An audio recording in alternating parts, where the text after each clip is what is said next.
All right, it's Wednesday night. We know that means some Turfway Park and Turfway Park webcast time. And joined by a special guest, Josh Rodriguez from On the Wrong Lead. And Josh, great to have you. Yeah, thanks for having me here. So first one I've done this year. I know I've done a couple with Ed in the past, so excited to get to play a little bit more Turfway Park.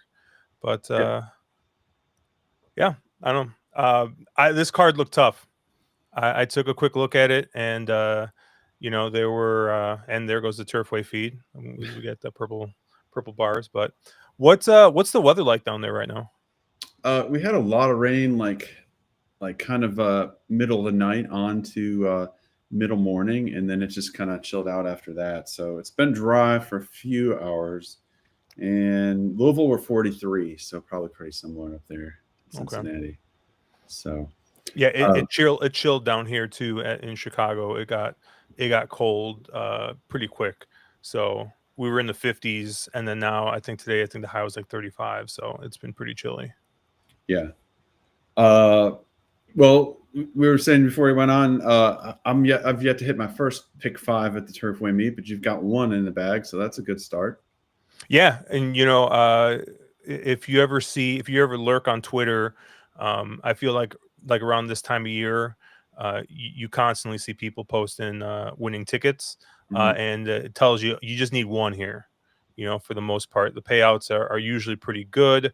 I do feel like, and I know I'm not the only one to notice it. I know you've noticed it, and other people we talk to have noticed it. Feels like the payouts maybe or maybe not necessarily the payouts, but maybe the pools are getting a little bit sharper than we're used to here at Turfway Park. So yeah, I mean, I think I didn't run the numbers up to the second week. It certainly showed that after the first week. So yeah, Turfway Park's, it's tough enough as it is, and but when you get some of those big prices, yeah, obviously you want to see the big payoffs come through. But the sharper it gets, it's tough. Speaking of which, in this first race, so we've got this 2 first time starter for Brendan Walsh, really bet down here 2-1. Yeah, this was a race where I looked at the entire field, and I don't think I want any of them. So I got most of my money through the 2 first time starters in here, the 2 Bongos and the 12 Blue Mind Theory. And I know one of the products you guys have on Horse Racing Nation, the first time starter power ratings. Yeah. It's got, I believe the 2 came out as a 5-star, and the 12 is a 4-star. And you look at some of the stats maybe behind this 12, and they don't look all that strong. But I think the fact it's the way at least the product works, in my understanding, right, is it looks at the rest of the field, right? So Right. it's a 4-star compared to the rest of this field. I just think this field is that bad that 12 looks good enough to definitely be usable here, and looks to not be being bet right now. I'm seeing 13-1 right now off of was it 8-1 line. Yeah, no, that's interesting. And John Ennis, a really good trainer, not terribly known for firsters, but 6% overall, but 15% at Turfway. So he's obviously focused on Turfway. I mean, if you just look at those stats right there, almost half of his first-time winners have been at Turfway. So yeah, it makes sense. I mean, and he's got a good combination with the Bug. Yeah, nice price, 12-1. Can't argue with that. I was looking at the 2 as well. The Walsh Firster is kind of leaning towards the 5, and then I'm just kind of searching for B's because, like you said, it's just kind of hard to get excited about anything in here. I thought the 13 and 14 were maybe sort of outliers if the first timers don't run. Not sure if they're worth a bet on a ticket though. Yeah, the only other horse I used in here, so I used 3 horses, which was the 2 and the 12. The only horse with starts that I used in this race was the 10, Rio de Paz. Yeah. And that's from another product you guys use, the turf or not turf, the Sire Moves Right. product. And he's going from something the Sire isn't necessarily really good at, which is turf routes, to something that has been a bit of a feather in the cap for Bali there Oh, and going to a synth route. So you got 20% there, in 75 starts. So you have a pretty good impact rating there. So I thought, it's a huge price. Basically all the horses with starts look the same to me. So figure, let's take a shot with a big price. And, I'm seeing 29 to 1. So I'm actually going to put a little win bet on here too, just in case. I like it. Yeah, why not? Get yourself alive to some pretty decent payoffs. Oh, there goes our video. Don't lose the video. All right. Well, gosh, they're already getting in the gate here. So good luck, everybody, with the first. I did like that 10 as sort of an underneath type super effective play. But, I mean, as wide open as this race is, let me get the video back on here. But good luck if you're starting out. And I didn't see what the pool is. Did you? Looks like it's getting up there. Pool is 142,000. I saw 142,000. Yeah, 140 going in, and there we are with the first. Let's see, there wasn't a ton of pace in here too. That's another thing that could, kind of open this up to quite a few horses. Yeah, when I looked at this race on optics, you just saw a bunch of horses right on top of each other. Mm-hmm. And when I looked at the field, they don't look all that great. It just means to tell me that, that there's just not there wasn't a really good way to pick anyone out of here. But who's coming on the outside? Is that the 14? Yeah. Mariposa di Pista. Yeah, he got really chilly at the end, and that horse was 4 to 1 morning line. So 11's the McPeak, right? Yeah. Just like you said, just another one that really hadn't done that much. So it's kind of hard to take. I guess he floated up from the 3 to 1 morning line to 9 to 2, but it was just kind of hard to get excited about that. Here's your 12, 11 to 1 there. He's got all kinds of momentum. Tony's probably going crazy on the call right there on this 12. Wow, he's flying by. Yeah. Who's the jock? Let's see if he's saved any horse up. Oh no. That's the Bug Boy Moncada. Yeah. Well, we're all gonna find out together, I guess. Yeah. Oh, here comes the 6. Is that the 6 coming back? Because the 6 was on the lead. Oh my, that's brutal. Tough one. Ouch. Sorry, man. I was just joking when I was like, oh, the jock's moving to the lead, but it was kind of a powerful move a little early. And usually you would think they would finish that off, but he hit the proverbial wall there. Let's see if we get a replay and see what happened there with that 6. That was crazy. Yeah, because the 6 got to the lead early, right? I thought the 6 was up there early and then kind of like shuffled back. Yeah. Because then it looked like the 11 was kind of up there most prominently, and then which I didn't like. I didn't like that 11 at all, and I figured we'd make some money. So it was right idea fading that, but oh man, that's brutal. That was Walt Rodriguez, so he that was a good ride for him to, if that's what he did, got out there and then take back a little bit, let the others kind of beat themselves up. And the Walsh first are nothing at 2 to 1. Did he float up? No, stayed at 2 to 1.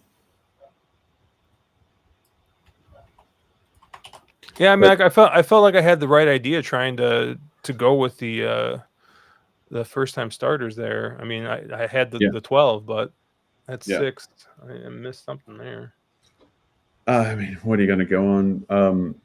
He had some slow routes, but I mean, I guess he had a little bit of pace, and maybe, Walt just saved him a little bit more, dropping in class. I do like, Ben Colebrook. He's not really any good at first time starters, but once you start getting into second or third time starters, obviously there's a fourth timer, third with his barn. But yeah, hard to jump on. Authentic, that was his first win for a synthetic route, so there wasn't anything there. But I think you were on the right track. I mean, this was a good race to use the firsters and go against the ones with form. And there was another authentic horse I think I liked later in the card, and Yeah. that was kind of my I had a little bit of pause because I saw the stats on authentic, and you know, not a huge sample size, but I feel like I feel like now more than ever, I think it's going to be an interesting time betting synthetic. And you know, I didn't play when this happened the first time, Mark. I know you did, but I'm sure you saw similar things when the first, I guess, the first generation swap happened, right? When you had Keeneland, Santa Anita, Arlington. Who am I missing? Well, Del Mar and Santa Anita. Elmar, yeah. And Hollywood. Hollywood. When they all first switched over for the first time, right? You probably had a solid couple years before you had enough data to kind of you know, figure out, hey, like, is this a synthetic sire? Is it not a synthetic sire? And you know, obviously a lot of that stuff got kind of put away when the tracks switched back, but now, you know, we're kind of having a resurgence. Obviously, with Turfway having these great fields, you know, Woodbine is always well represented. Gulfstream Park with their new synthetic, and then the new synthetic track going to be opening up at Belmont. Right. You know, you're going to have a much bigger sample size, and you know, I have a feeling that, especially in New York, that synthetic track's going to get used more than people probably think. Because look at what happened at Gulfstream, you know, to the point where people were crying, and, you know, why are they running so much in the synthetic?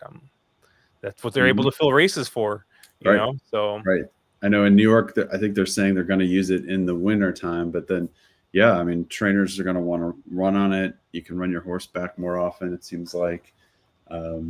Yeah, can see that extending beyond just a couple months. And then when they get washed off, what are they going to do? They're going to run on the synthetics. They're not going to run on the dirt. So, yeah, no, for sure. And I think that's even another good reason. It's fun to play Turfway, but you know, you've got to adjust your handicapping. You've got to adjust your style. But to your point, like, this is going to come more and more.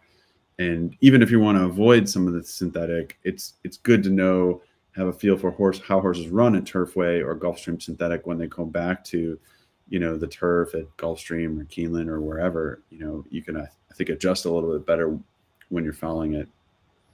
Yeah, I think one thing that's going to help too is the fact that we're basically down to I think, one manufacturer of synthetic, whereas before, right, you had the poly track, which what Turfway used to use before they put Tapeta in, and then you had the Safe Ride or something they called it, I think. And so you had the three different surfaces, and everyone, you know, swearing up and down that they all played kind of differently.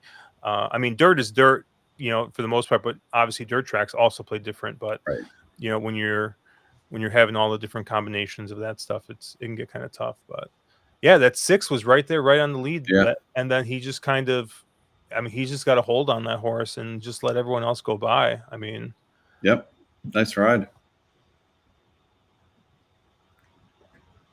Yeah, I mean, he's saving him here a little bit. Like I guess this is the point where he let everybody go by. Once it became like a 4-wide duel, he's like, I want no part of that.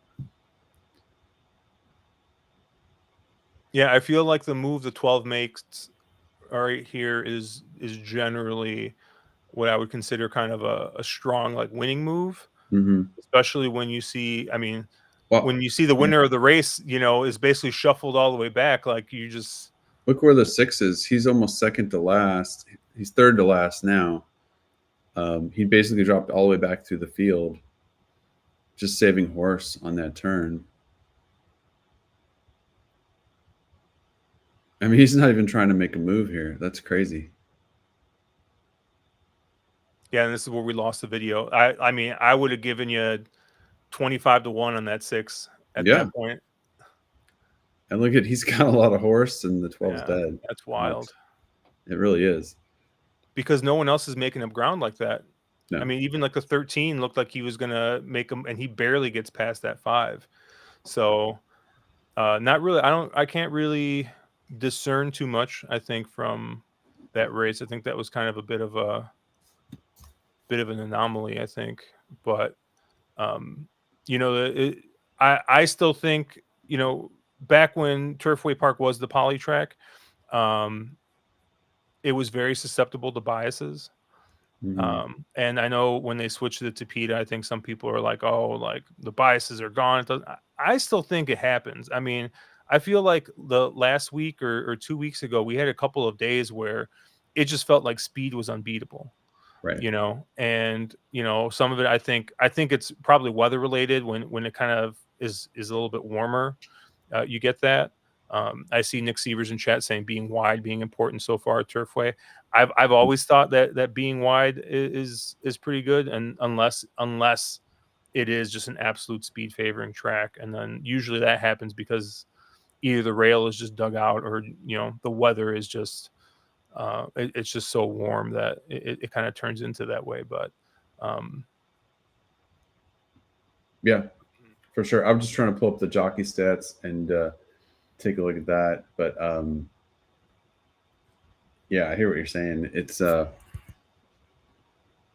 it has been outside. So in fact, let me pull that up while we're talking about it. And I think a little bit more maybe in routes than in sprints. But we've got some stats here, and these are actually up on Horse Racing Nation, up and free and under like the betting section. Let's just say if we go last 2 weeks, maybe. I guess we've been running 2 weeks. How about that? Okay, here we go.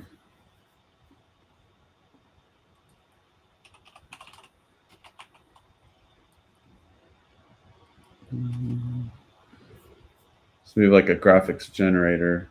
Yeah. And yeah, you can see that outside is definitely not a bad place to be.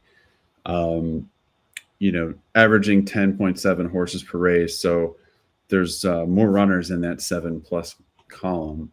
But even if you just look at the middle post as compared to the inside posts, you know, the rails seems to be less great, so to speak. And then early speed's not too hot as far as, you know, most racing in this country, 23% early speed isn't too hot. No, but it was absolutely nuts the other day. I mean, that pick 5 I hit, you know, funny enough, I normally on I think it was a Friday night, and Friday nights I normally play volleyball. So I think I had just put a ticket in on my way to the gym, and I just got killed the first like 3 races, and I'm just like, all right, it's been speed. So I just pulled up optics. I'm looking at the speed horses. I'm looking at what's in Q1, and I put a $24 ticket together, and I think I singled a horse in the last race, and sure enough, I come home $2,700 richer, Awesome. which was nice. Which was a nice way to kick off my my Vegas trip and get my Christmas shopping done. But it's, yeah, how'd your Vegas trip go? Where'd you stay out there? So we stayed at the Luxor. So I went with a good friend of mine, Gary, just him and I, and you know, the Luxor is definitely showing its age, right? And you, I Right. mean, you can tell, you know, but it's just funny. Like I've stayed at basically every single hotel in Vegas at this point. There's a couple I haven't, like the Wynn and Cosmo, like the Mhm. high end stuff. But I've stayed at basically all the mid and low tier properties out there. And you know, for as rough as Luxor and Excalibur are getting, I mean, you try and stay at the Flamingo or the Link, and you'd be begging for what they got at the Luxor. So I don't mind it. I think the Caesars properties for the most part are a little bit rougher. I think some of that has to do with the fact that they have that merger and everything, and they're bleeding money a bit. But no, we had a good time. I'll be honest, the table limits. So the rodeo was in town, but the Okay. table limits were actually reasonable. As in, before 5 p.m., there was a good chance you could find a $10 table of basically whatever you wanted to play, Okay. which is like unheard of the last couple of years. I mean, there's been times I've stayed in Vegas at those lower properties and I can't find anything under 25. Yeah. So $10. So I was able to play $10 craps basically when I wanted, and at night it went up to 15. So That's it was reasonable.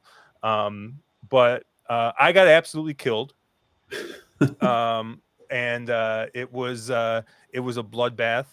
I obviously, I gamble responsibly, so I have a budget in mind and I have that. But there was literally times where I told my buddy, I'm like, hey, I'm gonna go up to the room and take a nap, because if I keep on playing, I'm gonna dig myself into a hole that's just gonna be unspeakable. So Yeah. I would just I think every morning I'd go down and play, and I'd be like out before lunch. I'm like, I guess I'm gonna go take a 3-hour nap or something and just hang out in Yeah. the room. But That's the worst, is to be broke in Vegas before your flight, right? And then you have yeah. like an extra day or two before you're going home, and you're like, all right, I'm already busted. Yeah, That's which is like when that happens, it's like I'm like, all right, I'm gonna go walk down to the Bellagio Conservatory, take some pictures, do some touristy stuff, uh-huh. maybe sit down at the Bellagio, play the what is it, the Fortune Cup, right, where you can put $40 in the machine and sit there for an hour or two, get a couple drinks, Yeah. and but no, we had a good time. I played a lot of video poker actually because same, like I said, I was getting killed at the tables. So I'm like, all right, if I put $100 in this video poker machine, it'll last me longer Right. than putting, $300 playing 3-card poker. No. There's actually one time we sat down at Circa, $15 3-card poker, and we bought in each for I think 300, and it couldn't have lasted longer than 15 minutes. Ouch. I mean, I mean, I was getting pairs and the dealer was getting bigger pairs. It was nuts. I'd never seen anything like that. But on the plus side, my friend Gary, actually, I think the first or second day we were there, hit a 5-card royal flush bonus, paid $5,000. Wow. So he was basically set for the trip after that. He paid for dinner. We had a couple nice dinners. We ate at Bavette's, which I don't know if you've ever eaten there. They have one in Chicago. There's their main location, but they have the steakhouse in Vegas as well. One of my favorite places to eat in Vegas. And then we did Din Tai Fung, which is a chain, but you've seen myself, Bobby, and Capone, talk about dumplings, and that's one of our favorite places to go. So Nice. we had a good time. It's No racing. I played a little bit of Turfway when I was out there, but it was just tough. Like that West Coast time, is Yeah. I would get up and I would go downstairs, and like next thing you know, I'm like, wait a second, why is the last in Aqueduct going off? Right. And So early.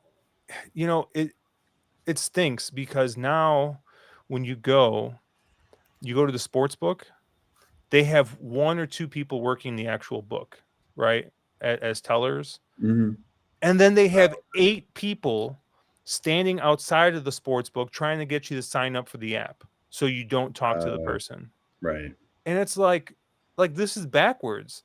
Like, Right. why do you? So I'm not even kidding you, Mark. One time I was sitting there, and I was killing time waiting for Gary to get down there so we can go to dinner. And I'm like, Turfway's on, and I'm getting ready. I'm just, what? I'm gonna fire at this race. I'm just gonna play like a $20 exacta or something, right? Just look at something. So I pull up my phone. I'm looking at PPs. Get ready to bet. Stand in line. I'm the only person in line. There's one person in front of me. It's like 4 minutes, 5 minutes to post. The guy is like still like doing his transaction. There's literally no other teller. So I'm looking up. It's 1 minute to post. So I got to go walk over. So I walk over to the kiosk to place a bet. Oh man. And I'm like, what? Like, if I was just gonna go to a kiosk and place a bet, I could just sit at home. What You know? what race book? It was at Luxor. Okay. So I know I've had better luck at Aria.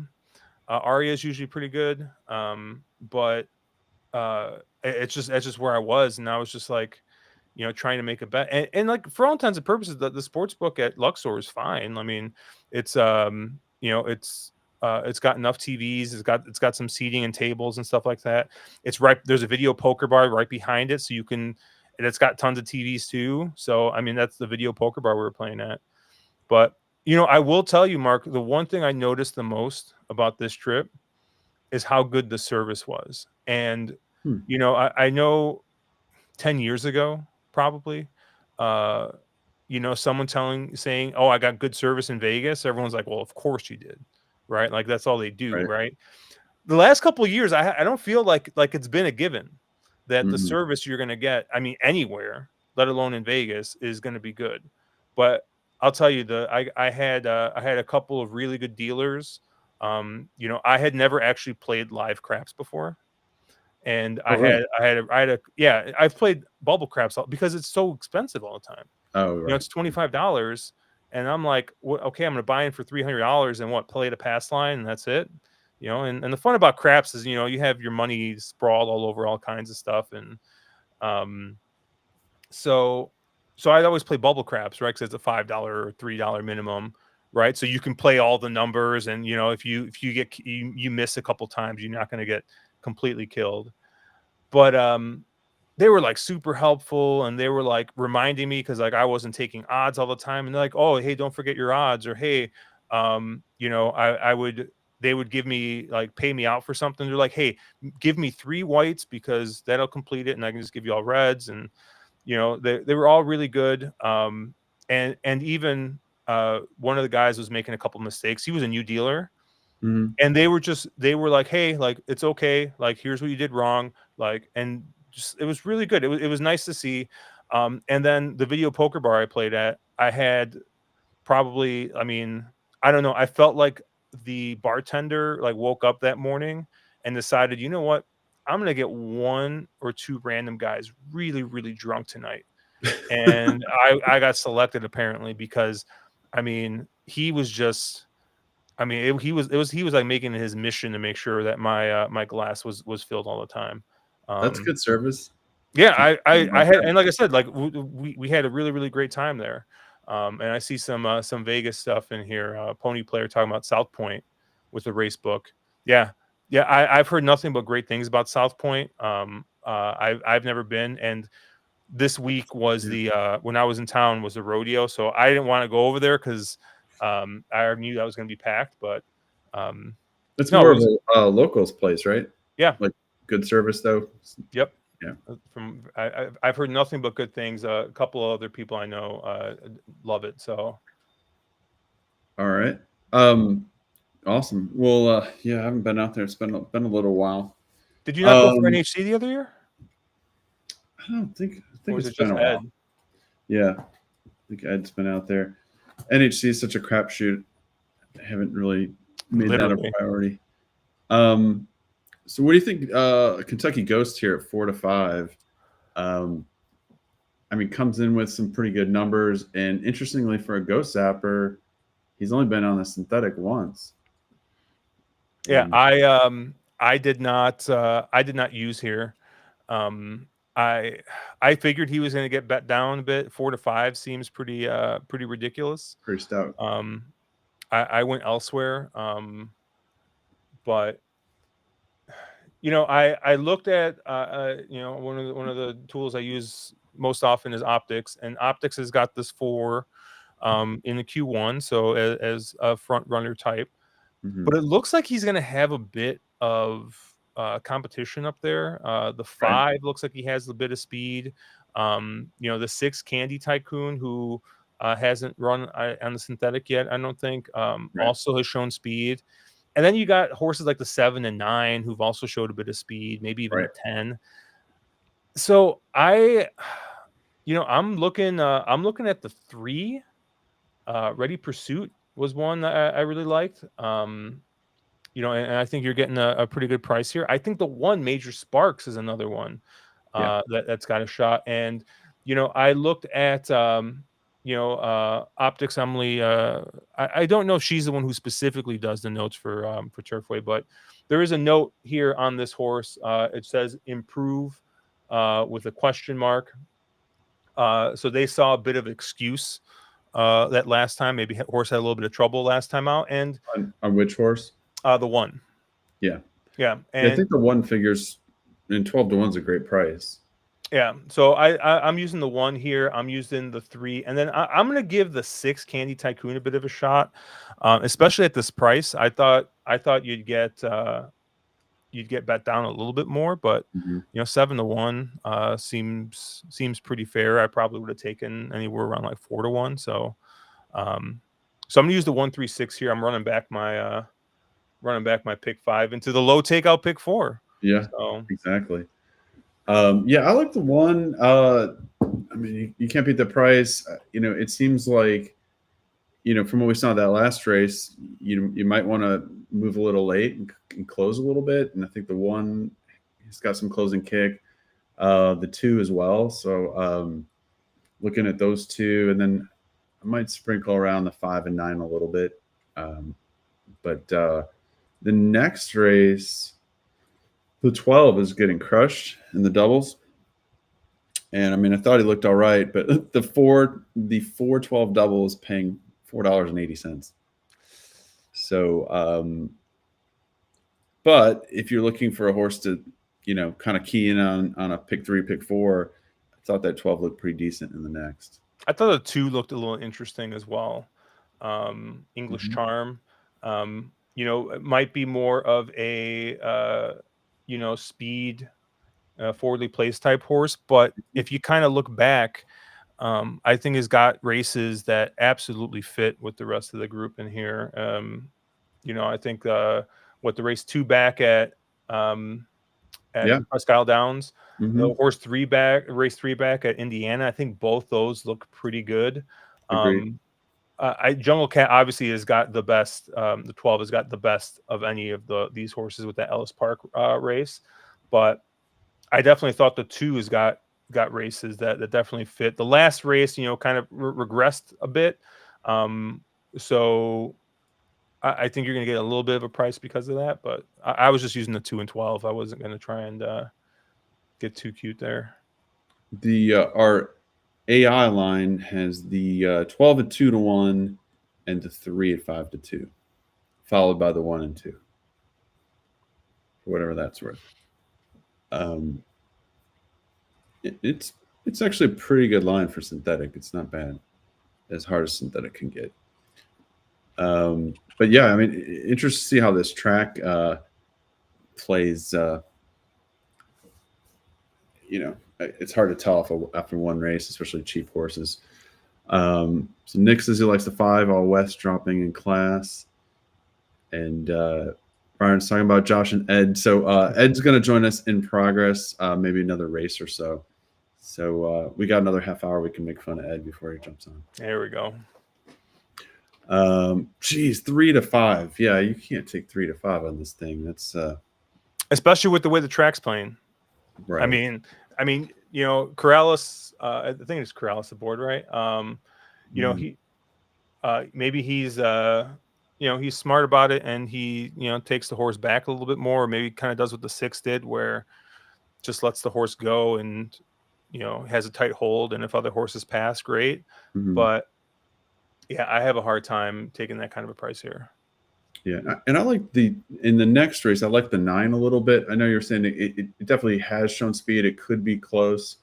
It could stalk a little bit. I liked its synthetic races at Golden Gate kind of previously, so I was going to take a price play with that.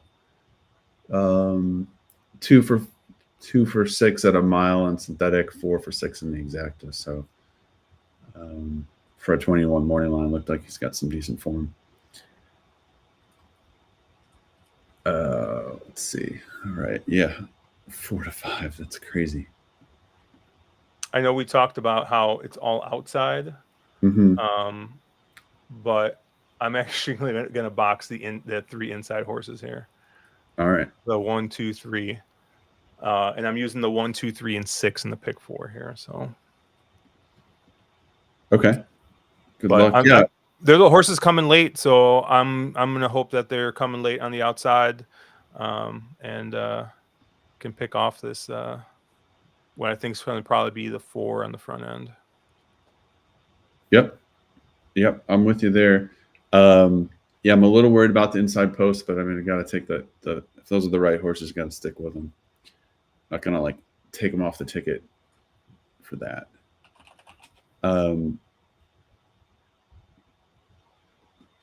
Yeah, 3 to 5. I mean, wow. There was some talk about us trying to claim Kentucky Ghost. Maybe we should have done it. Yeah, for sure. Sure. See if I can get a superfect in here, but they're loading them in quick. All right, I got a couple small ones in. Maybe. All right, good luck everybody in the second. See how this plays.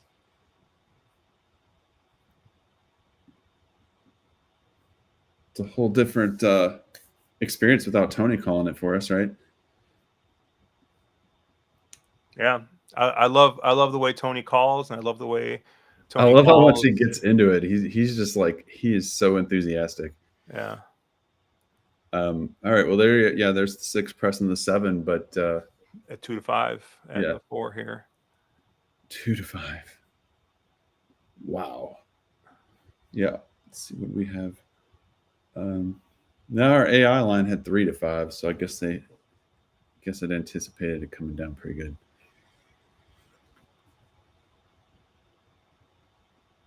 25 and change, so they're not exactly flying. So 6 and 4 look like they're in decent spots.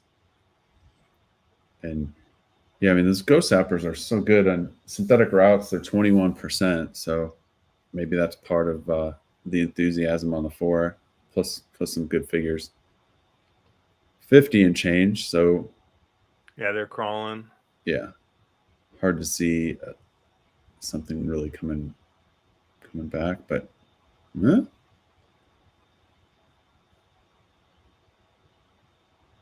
not getting by the 6, that's for sure. Is he not changing leads? No. Or is that just some weird action there? Oh. Yeah. Yep. 6-4. Well, that wasn't very dramatic. No.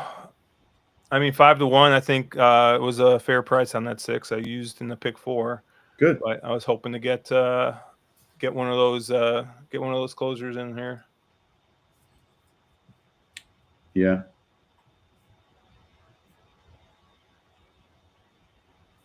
A little surprised the 5 didn't go.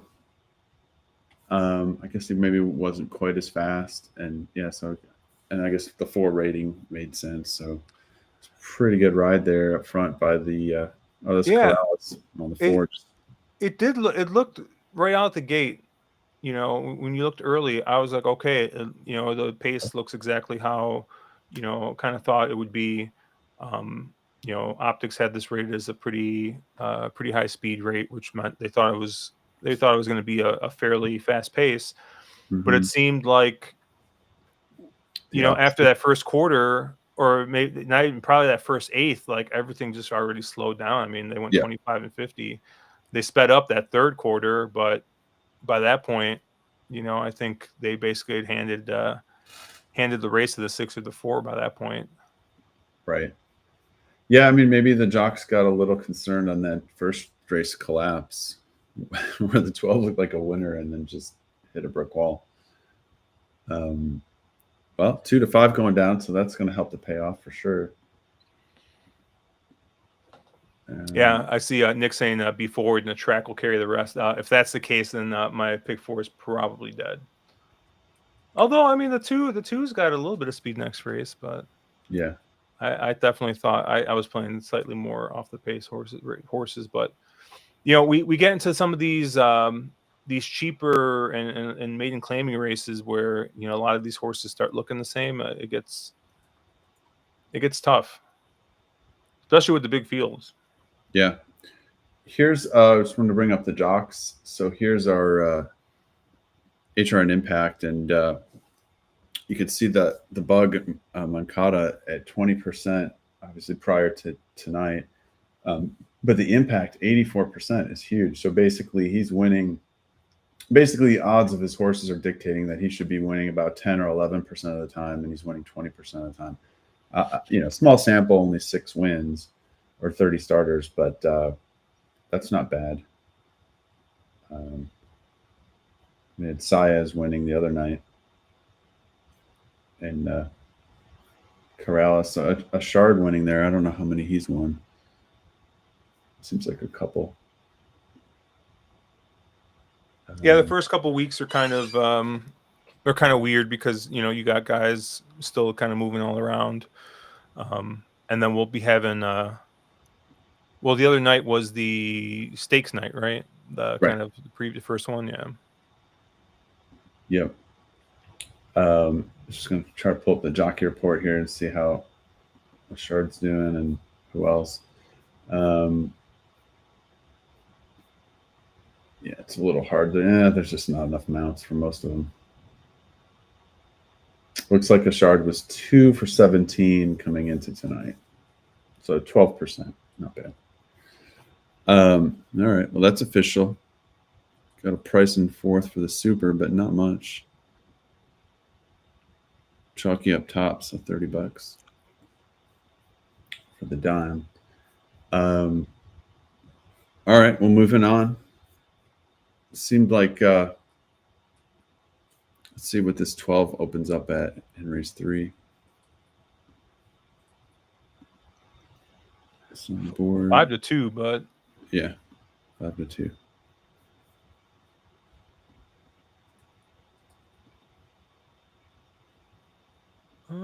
Yeah, I think you're gonna get a little bit less than that. Yeah, that sounds about right. Big full field though. Could get some nice payoffs in that race. All right, so track. I mean, can you even really say the track's forward after such a slow pace there? No. Yeah, I don't think. Especially because I mean, looking at the start of the race, right? You got the 7 that goes out. Yeah, where's the 5? He's just kind of sitting chilly in 5th. Yeah. Mm-hmm. Yeah, and then, but I mean, these, you let the long shot go, and then the 6 and 4 were, had plenty of horse, and that was kind of game over at that point. And then, what was the?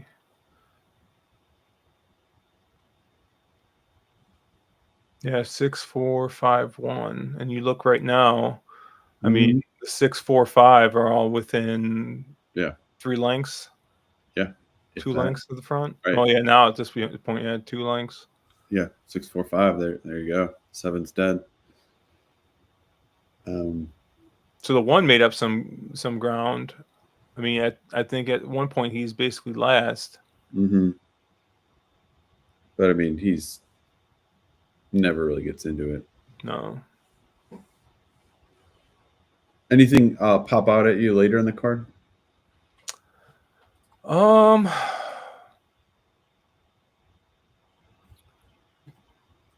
Not really. This was tough. Yeah, it was kind of a tough it's kind of a tough card, and I mean, I don't know. I have a feeling that like in race 6, I mean, obviously I really like the 11 horse in that race, but I think everyone's gonna like that 11 horse. Mm-hmm. In the Corrales Brendan Walsh horse. Right. Beach wedding. Yeah. That seems like the kind of Brendan Walsh horse that he ships in here that wins. But I mean, you have a couple other short price horses in there, and the 1 Golden Sunshine, which is another Godolphin. But and then you have the Brad Cox horse, the 7 Talent Show. So maybe you get a little bit of a price, but that's kind of like where I kind of think you're going to have like three horses all floating around that 5 to 2, 7 to 2 range, and hope I get through that leg only using one of them, and kind of generate a little bit of value that way, or just keep things a little bit more efficient. But outside of that, I mean, I didn't really have too strong of an opinion. I might try and fade that 3 horse in race 7, which is that turf sprint, that Wesley Ward horse. The Ward Corrales. Yeah. Race 5, I was going to try the 1, which is the Copper Bullet, first time synthetic. Looks like it can close a little bit. It looked like that was a race that could end up showing some speed. The tough part and the great part of these races, right? So many are trying synthetic for the first time. The pace is a little tough to tell. At least in the bigger fields like this, there's probably more chance of getting a pace, but it's almost like extrapolation handicapping, right? You got to extrapolate what they're going to do if they take to the surface, if there's a pace, if there's not a pace. A lot to think through. Yeah, I really like that one as well. In race 5, I'm using that one along with the 3 Bred to Run, who's probably going to be your short price favorite. That's the authentic horse that we were talking about earlier. How that was like Authentic's maybe first synthetic win, or first synthetic route. Yeah, so that makes him 1 for 13. So that's he's gonna be, maybe hopefully he's 2 for 14 because or I'll take the Copper Bullet too. So all right.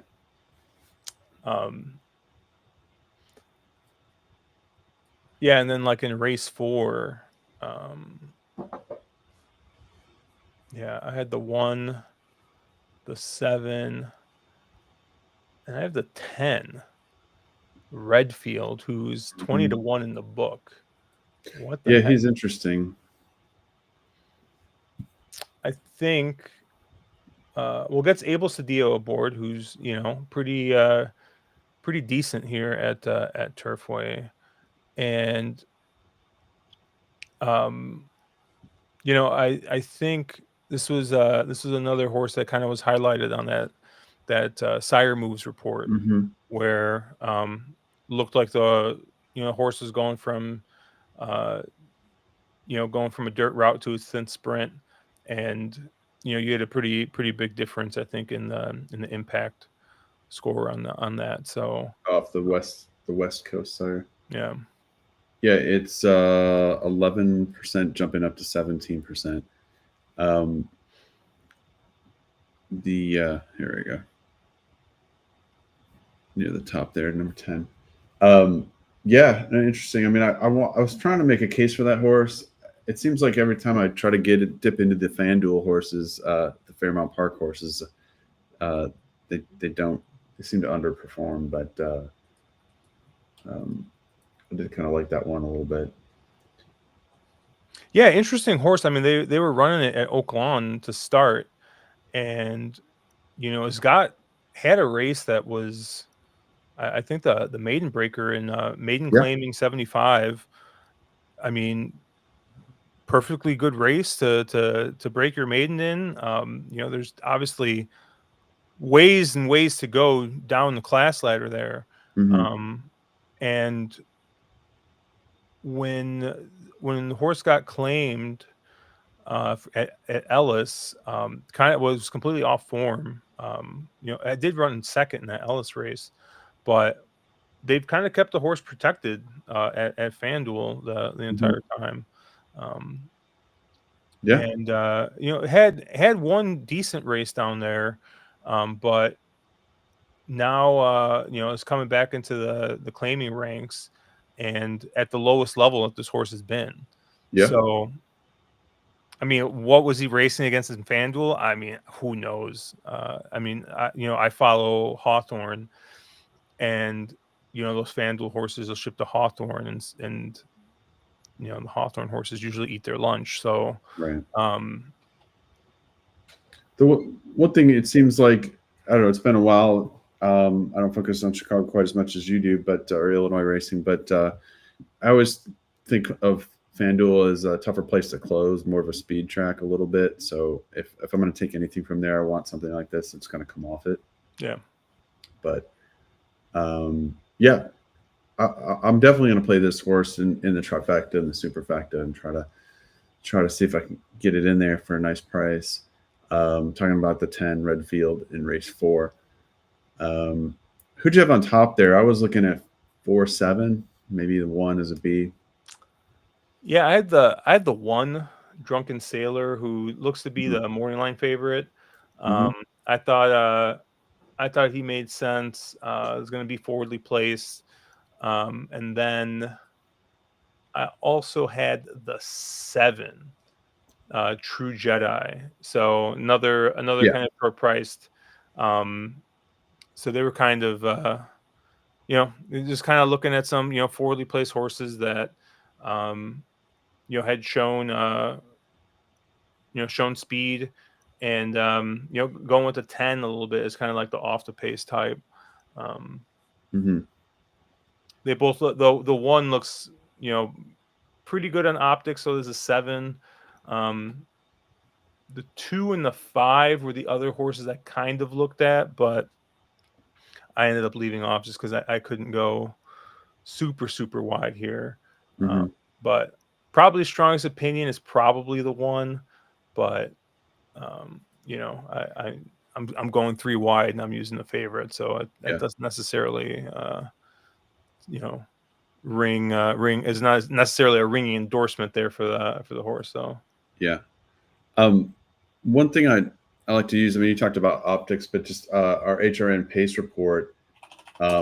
Sometimes it's, obvious when you go through these races, there's pace, there's no pace or whatever, but I like it because it's sort of like, it's a good way to level set. And when you look at, we just saw a couple races that didn't have that much pace, but when you look at this, so the blue is like extremely slow, but like 26 in the last race, that's like just above slow pace. It's pretty much on the low end.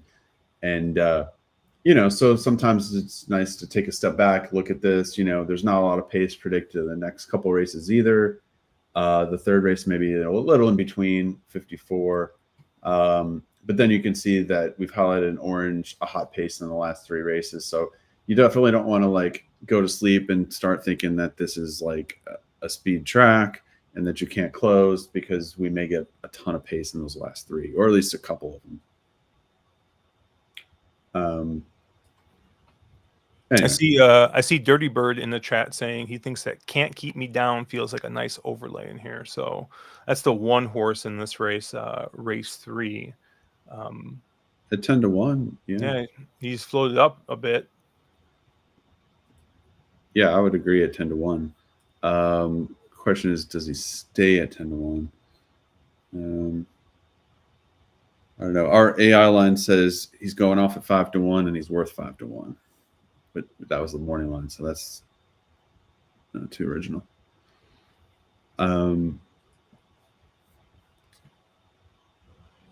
Yeah, I think I mentioned before. Our AI line says the 12 will go off at 2-1, and he's worth 2-1. And then it's got the second choice, the 3, going off at 7-2, but worth 5-2. Yeah, right now the 3 is also a bit of a price at 8-1. Yeah, that's pretty interesting. Ramos, seems like he hasn't done too great at Turfway yet. It has the 3. Okay, yeah, the 3's been on synthetic 5 times, but only 1 route. And I don't know. Seems like he wasn't really in form much at all. Yeah, I mean 1 win in those 5 tries, 2/3. But at least the speed figures I'm looking at, they all look pretty weak. Yeah. But Well, this one, I mean, this one has definitely got that 3 beat on speed figures. I mean, is got a second and 2/3 in 4 starts here at Turfway. So maybe a horse that likes Turfway a little bit more than might meet the eye. And back in March was running in 50,000 claimers. Now is running a 16,000 claimer back here at Turfway. So, yeah, maybe you're just getting enough of a class drop here, and it's got some muddied up form. I mean, it does have a win, 3 back in an allowance race, but it looks like there's some blinders on this 12 right now. So everyone's just shoveling the money that way. yeah. I mean, it's synthetic last year. I mean, open maidens and allowance, and he was 2 wins out of 5 starts. So, a pretty good run at Turfway. The thing I liked about the 12 is he's trying to close on the Indiana turf, which I think is pretty tough to do. And plus he's wide tonight. So I think there's a lot to like, but yeah, you don't want to go crazy if he keeps coming down. The interesting thing on the 3, going back to him, so do you have a lifetime PPs in front of you? No. Oh, okay. The synthetic starts on the 3. Yeah, the figures weren't that great, but they were like a big improvement from his dirt form at the time. So this is going back to last March. And now his last 4 starts on turf are sort of the 4 biggest figs of his life. So the question I think then is, well, was it the turf, or is he just getting better and older, and is he going to jump forward again, going back to synthetic? Kind of hard to say. But it depends on price. 8-1, pretty decent price. And I think he could be a really nice player for second or third too. I mean, if the 12 doesn't win, I mean, who are you on here then? The 1 to win? The 2. To 2, okay. Yeah, which I mean, I'm basically the square Eddie over here because I have the 2 top choices. But I thought, of the closers, obviously the 12 looks the best to me. And then I thought the 2 has got a shot to kind of get that pressing trip that we've seen a couple times here, where sit a length or 2 off and maybe just get first run. Beautiful horse too. Yeah, nice white. I thought another horse that was interesting, and I've looked at it, keep coming back and looking at it a bit. This 5 horse, Megan's Noel, and last 2 races. I mean, I mean 2 back at Belterra, and then that last race at Indianapolis is, I guess they happen, but you kind of go back to the Turfway form back early this year, and you got a pretty consistent horse, I think, who rattle off a win, was in the money twice, right at this level at 15,000 claiming. Now we're at 16,000. I mean, open claimer now instead of non-winners, but was running in optional claimers and allowance with 2 wins in the optional claiming. So another closer. So and you get Albin Jimenez, who looks like he hasn't had the best of starts to the meet, but he generally rides pretty well here at Turfway. So yeah, I mean, looking at the bombs in here, I'm having a hard time getting excited about any of the big bombs, but I thought the 1, the 3, the 5, the 9 were kind of like could be a player for third, maybe somewhere in there.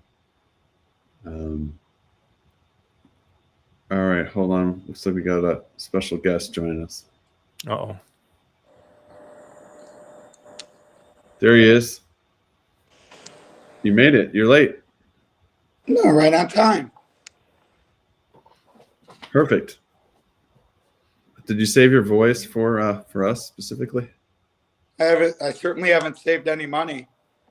Oh no. You were on the 12?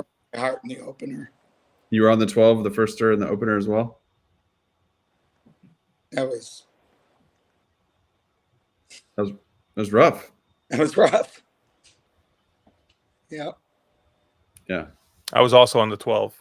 So Heard. Yeah, it's the only thing that saved Josh is he didn't get to see the video. It just the video dropped out, so we just like otherwise it would have made it worse.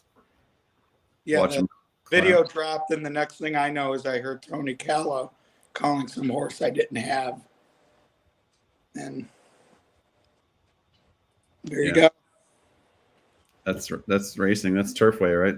Yep. That's including with the video cutting out. That's totally Turfway. I don't know that it's cut out this year, but yeah. Frustrating. All right, we'll bring the signal back up. And Ed, did you have any words of wisdom on race 3? Yeah, I wanted to take a peek at the board here. Okay. Got my handy dandy bet mix tote boarding. All right. Yeah, I mean, I figured the 12 would be the favorite. I think English Charm is usable at, depending on how you look at it, 50 to twice the price. Yeah. And then I know you're a super player, Mark. I thought they'd be longer shots, but I mean, they're still the back half of the field ranking wise.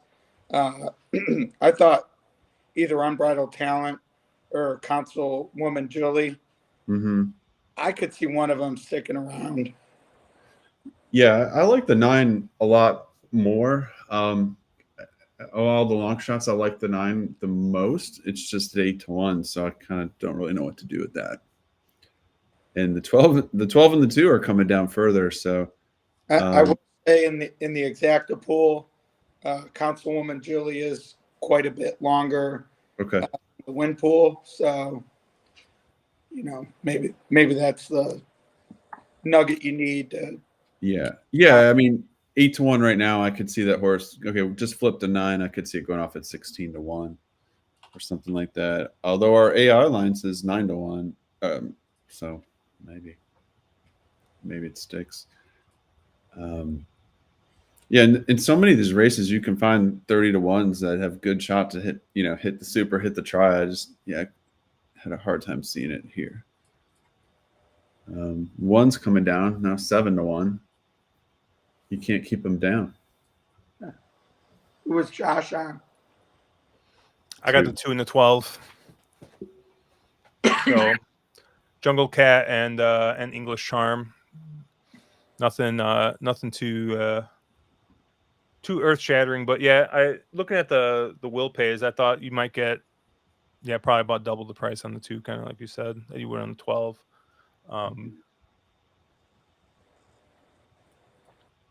The 5's 8-1, the 1's 7-1. There's some options there.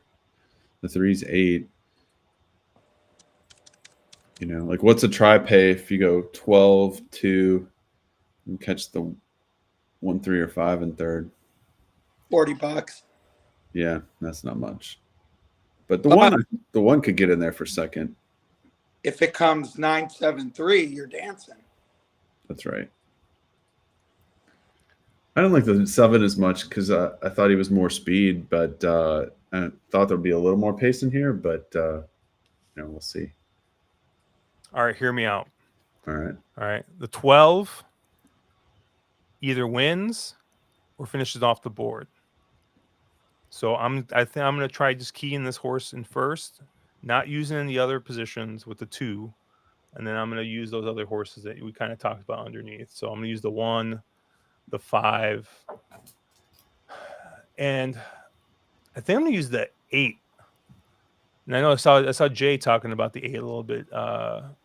Is it Easy Boom Baby, which is jumping up in class here a bit, but I think is another horse that kind of fits that off the pace, closer type coming here. So Nick is keying the 2. He's tossing the 12. So we want isn't closer pace, closer type, but yeah. And then what do you guys got? Doubles or anything? The next race I was 4-7. We talked about the 7, Josh, and then you were I think on the 1 and 7. 1-7-10 next race, yeah. And then, I was 4, 7, and 13 there. Ed, did you have any doubles? No. No, not yet. Okay. Oh, doubles into the next race? Yeah. Yeah. Let me take a peek at I haven't played him yet, but I picked the 1, but it's always with Turfway. I mean, you're always looking to see the board, and the 1 is the chalk right now. Mm-hmm.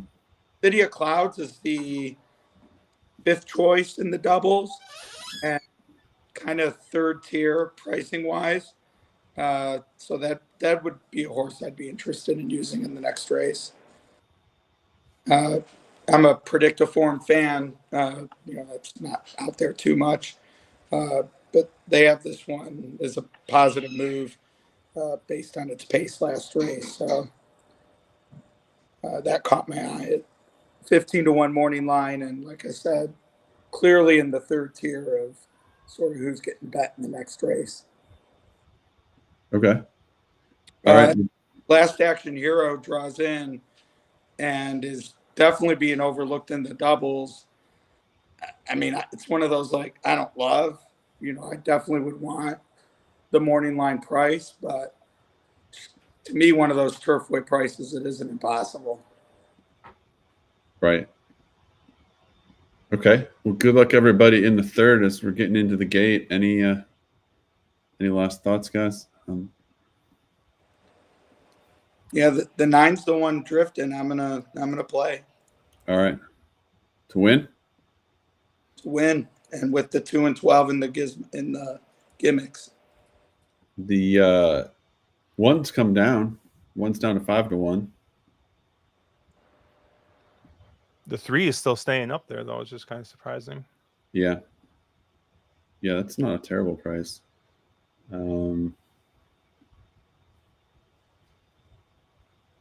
Yeah, what do we got? All right.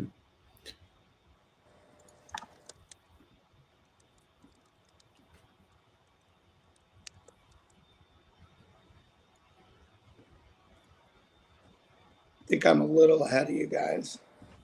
Oh, okay. Are they almost off? No, you're pretty close. Okay. My bad. You're not ahead of us? We're almost loaded here. All right, so good luck in the 3rd. We'll see if the 12 can do this at 2-1. 1 came down to 9-2.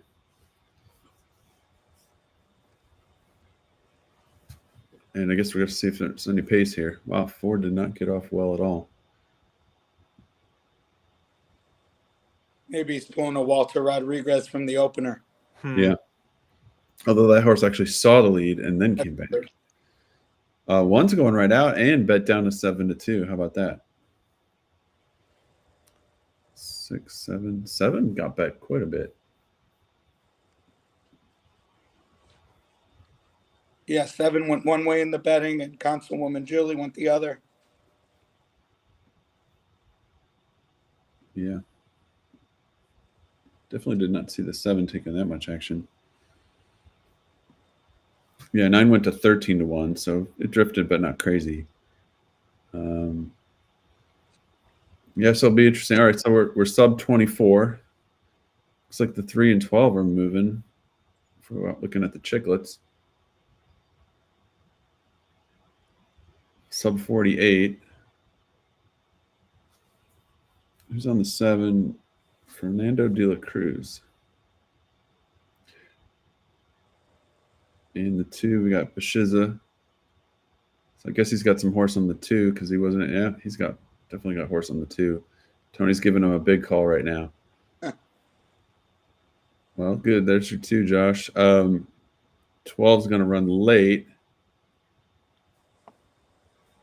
3.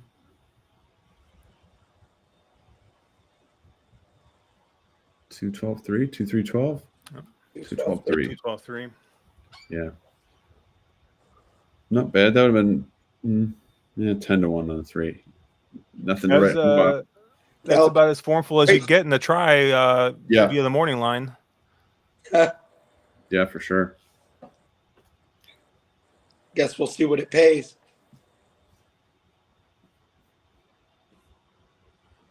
I mean, 2 is kind of getting bet the whole time. Well, remember we said what's a 12-2-3 pay? Yeah. Well, I imagine a 2-12-3 will be pretty similar. yeah.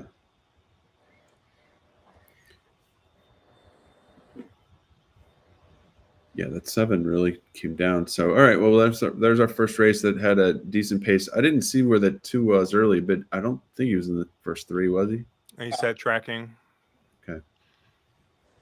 Which is kind of how I thought. Like he would 4th dip. or 5th? Yeah. Okay. The Shiza. Yeah, pretty formful. Like we're saying, it's hard to work some of the bombs in that race. Cool. Oh, Nick saying he was 3rd. How was the Buffalo, Josh? Oh man, it was not good. So funny you mentioned Buffalo because there's a certain machine that allegedly has positive EV state when it gets so many combinations. And so I walk up to it and it's sitting in said positive EV state. And I'm like, all right, it's $3. It's $3 a bet. And I'm like, I'm going to commit $500 to this thing. And we're going to hit it. Right? We're going to try and hit this thing. To a slot machine? To a slot machine. Okay. Right. So first 100, I'm the whole time. Huh? You're earning reward credit. Oh, exactly. Valuable reward points Yeah. as a Beautiful. yeah. But so I'm sitting there and I'm playing, and first 100 goes right away. Second 100 goes. Third 100 goes. Now I'm starting to sweat a little bit because I'm like saying, okay, like thinking I would have hit this thing, and as that's happening, the machine is basically building up to an even more like, hey, something's gonna hit kind of thing. And finally something hits. I'm on my like last like $30 or $40, and it pays like $180. So I basically make like half my money back, and I'm like, all right, I'm getting the heck out of here. This was dumb. I can't believe I did this. Because like, normally right, I'll put 40, $60 in one. All right, I lose it. All right, I'll move on to another one. Right, little short sessions here and there. I'll go play video poker. I'll sit down at video poker. I'll play that for couple hours, right? But man, like I was committed. I'm like, I'm gonna hit something on this thing. But so it actually tells you that it's positive. There's a site called Wizard of Vegas that talks about Wizard of Odds and stuff like that, like the proper way to play all the different types of video poker and things like that. And I'm pretty sure,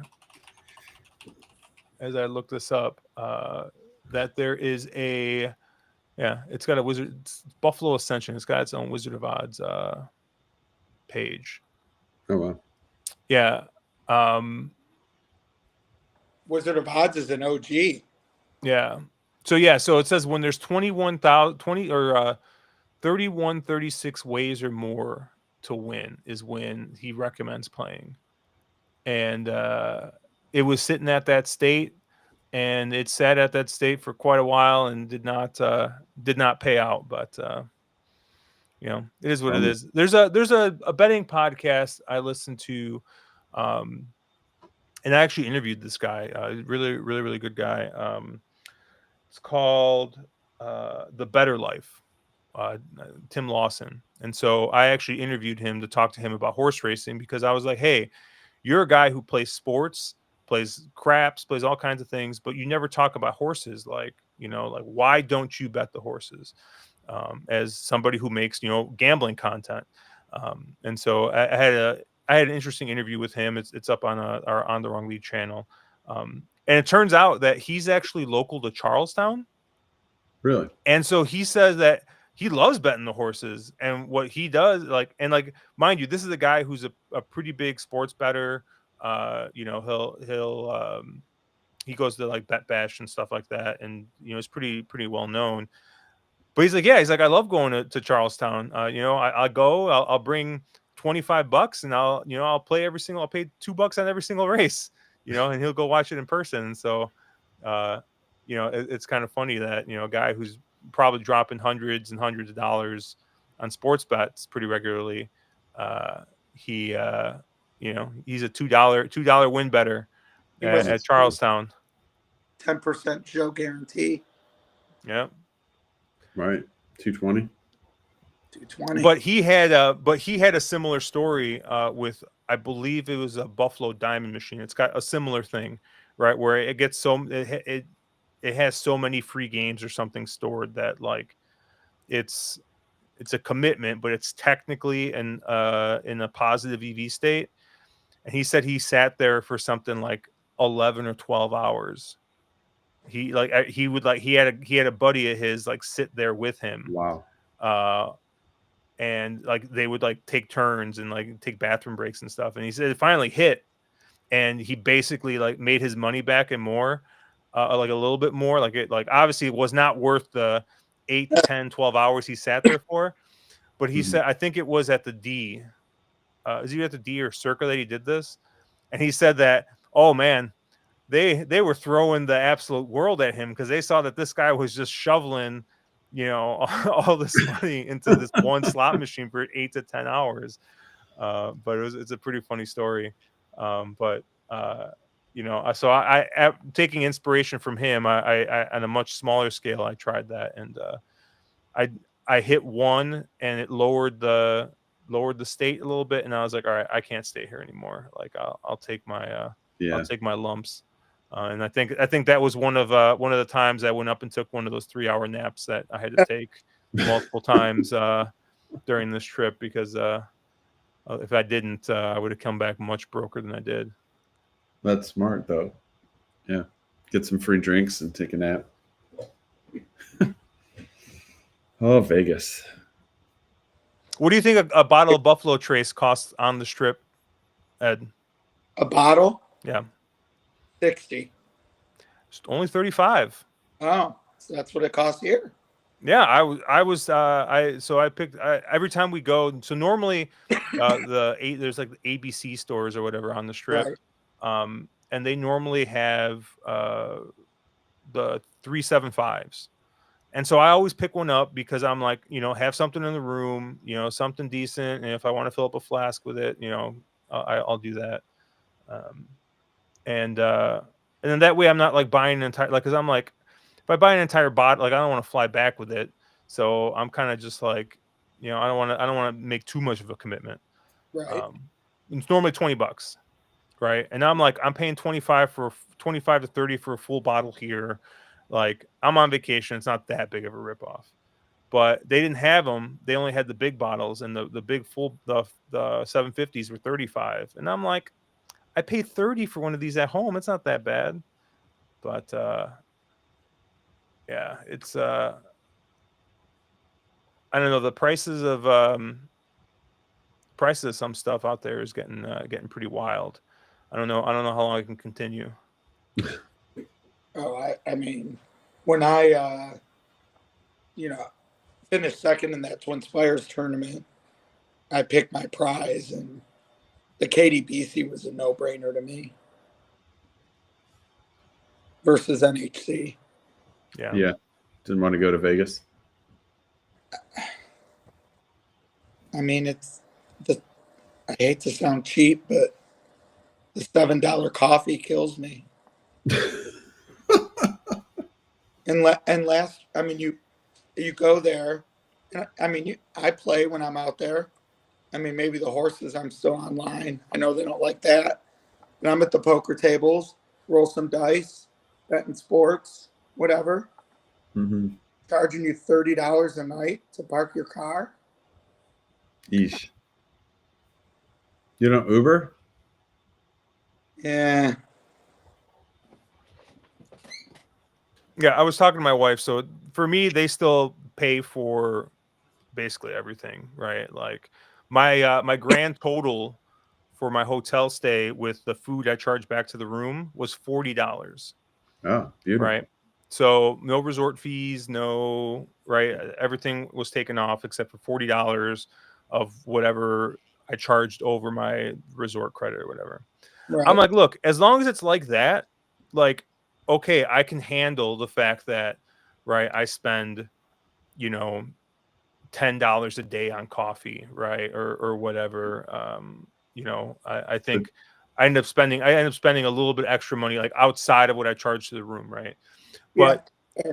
if at any point they're like, yeah, well, you need to pay for your room now and pay for these resort fees on top of how expensive everything is, at that point, it doesn't make any sense. And it's kind of funny because I might actually be in town for the NHC because we're trying to plan a guys trip to go in March, but it just so happens that like we were going to try and do March Madness, and a group of the guys that I was going to go with just were didn't book.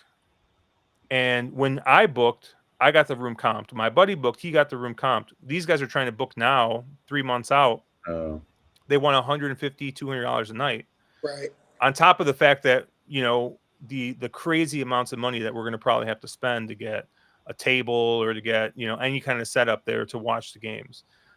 So I was thinking, let's do the weekend before, which is when they have all the conference championship games and stuff, right? So you still get Including a couple there. Huh? Some of them are there. Yeah. Yeah. And so it's like, hey, like we'll be there, like, there'll still be games to bet on. And I'm like, I'm pretty sure that's NHC weekend.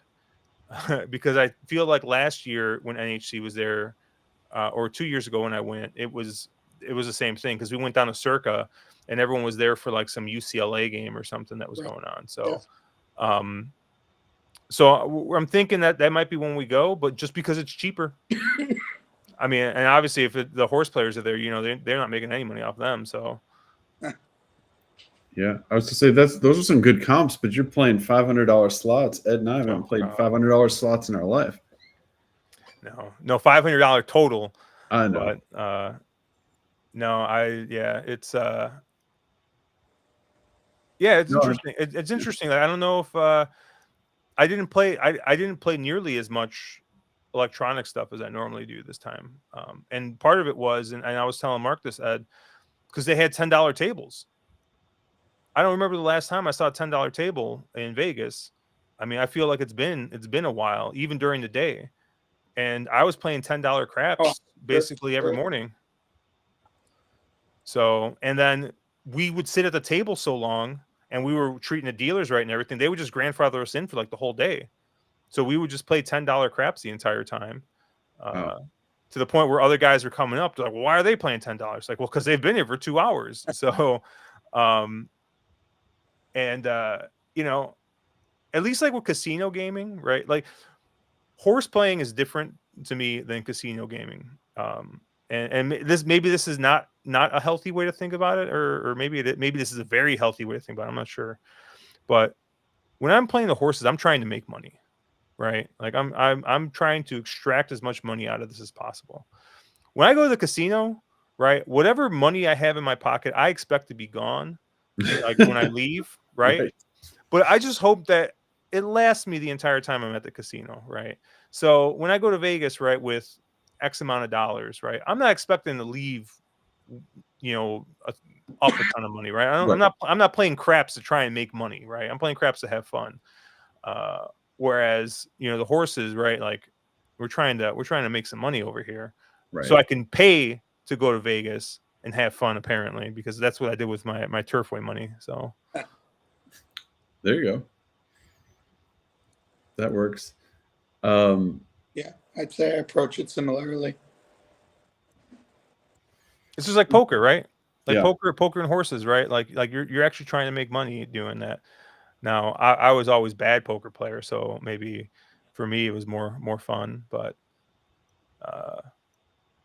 long gone are the days where when I was in college and you'd put $25 in your PokerStars account or Full Tilt account and play a $24 tournament, right? That first prize was like 10 grand or something insane because of how, you know, how many people, and you're like, all right, this is what I'm doing all night. I got a couple beers. I ordered a pizza. Like, I'm just going to hang out here and make these $24 last all night. Yeah, that's awesome. Looking ahead to these late races, what do y'all think of in race 8? There's a ton of speed. What do y'all think of Squash Blossom? The 12 is 21 morning line. Looks like the only closer in the race. I have as an A. All right, there we go. Good sheep pattern. Likes the synthetic. Yeah, I thought that horse was really interesting. I might just single it, at least in some pick threes and stuff, just to try to catch something. Right. Yeah. Won't find me talking you off that one. The 12 looks really good on optics as well. I kind of was a little interested in the 11. I thought the 11 might be interesting. Okay. And then I mean, honestly, it's probably the outside 3 for me. 10, 11, 12 would be where my eyes kind of went first. I mean, the 10 obviously is going to be your favorite, but yeah, on optics, you got a lot of horses that are kind of, you know, all kind of bunched up there in Q1. Yeah, I see where you're going on the 11. I could get into that. Well, the 11 kind of reminds me a little bit of the 2 this last race, where I thought maybe this is the horse that can kind of track a little bit and not necessarily get in the nonsense that the 1, 3, and 4 and 6 might get into, and you know, just kind of sit just off, you know, outside off those guys. And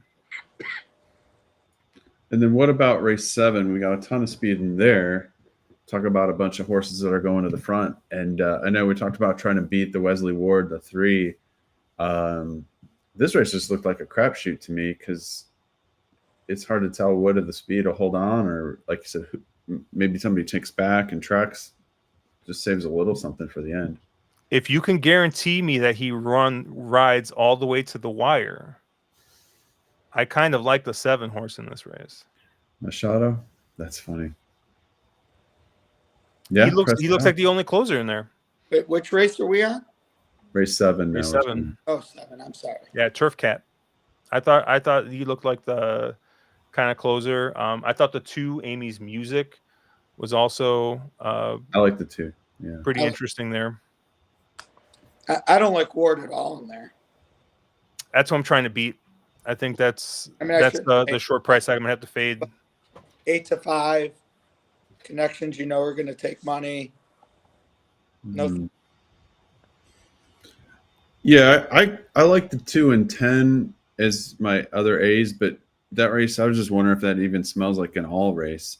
And you know, Ed, I'm not an all type of guy, but like, if the 3 doesn't win, and I did like the 2, but if they don't win, it seems like anything could win in there. I wouldn't talk you off anything. Well, I'd talk you off the 3. Yeah. But I'm not going to go all and leave the favorite off, although it's not the worst idea in the world. But that's exactly what you should do. Not if I'm singling Squash Blossom at 20 to 1 in the next. Yeah. So that's part of it, but I mean, you could hit for thousands if you go to right horse in the 8th, Squash Bottom. Right. All right, we should probably talk about the 4th. And Josh, I know you got other engagements too, so I don't know how long you have to hang with us, but it's been great having you. And you know, feel free to hang with us as long as you can. But, yeah, for sure. Maybe I'll stick through this race at least here. Okay. And we can find you at On the Wrong Lead, and you're doing a lot of webcasting yourself, right? Yeah. Yeah, so ontherewronglead.com, On the Wrong Lead on YouTube and Blue Sky, Twitter, all that stuff. You know, we're kind of, like I said, like on a little bit of a holiday break right now. You know, a lot of people traveling and things, but you know, we'll generally do live streams on Thursday or Friday nights. We're doing stuff with I have a weekly podcast with Andrew Champagne that goes up, Drinking Champagne. Great. We'll be recording that on Thursday, and then I saw you guys were doing a little Hong Kong the other week, and obviously we do a weekly Hong Kong podcast called "You've Got to Be Shot Tinning Me," and we do best title ever. So we do myself and Matt Carlson, we do that every week too. So it's just been tough with holiday season and work parties and all kinds of stuff to find time to record. But horse players are a bunch of degenerates though. So I know people are looking for content. But we'll be back to the regular cadence I think this week, and then kind of going forward. But we've been having fun with our Turfway stuff. We're going to try to do most Wednesday nights, and we're like everybody else. We're trying to figure out Turfway, right? So not a bad idea of more content. And when we get the answers, we'll let everyone know. Oh, thank you. So answers await.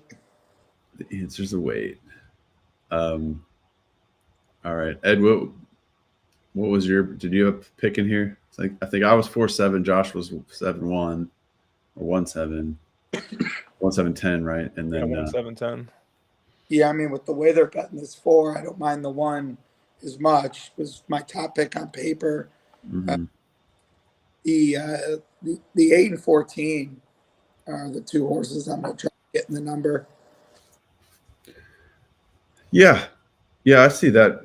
It's definitely at the way the board's going. I mean, like Josh, you're 10 at 7-1. Wow, that's really down. I thought we were gonna get a bomb price on that one, but agreed. So we'll see if that's smart money or what, or if maybe it floats to 14 or 15. But we're getting sort of late in the cycle. Ed, you're talking about the 14 and the 8. Yeah, I think they fit, and I would even say the 13 isn't terrible either. And 13 has some nice dirt to synthetic numbers on the Bolt to Oro synth sprinting. I mean 9-5 on the 4 is just silly. It's crazy. I don't get it. But that's when you play against. Josh, is your pick 4 still alive? Yep. Nice. Yep. Right. And I got I don't have the favor here, so we got a little bit of value I think coming through here. I honestly am a little surprised that this 4 is the price he is. Name play for the assassin. I didn't think about that. I thought, the 1 and 7 I think are going to be pretty forwardly placed. I think maybe the 14 could be your speed, but he's going to be kind of far out there. So I think the 1 and 7 are definitely going to be the ones that kind of trip out. I thought I like the 10 at that price, but I'm only getting 8-1 on it. So, maybe it'll play a little bit longer in the horizontals. Who are you live to? 1-7-10.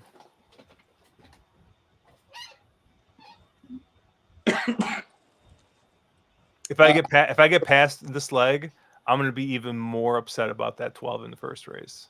Right. Oh yeah. You should be. Understandably so.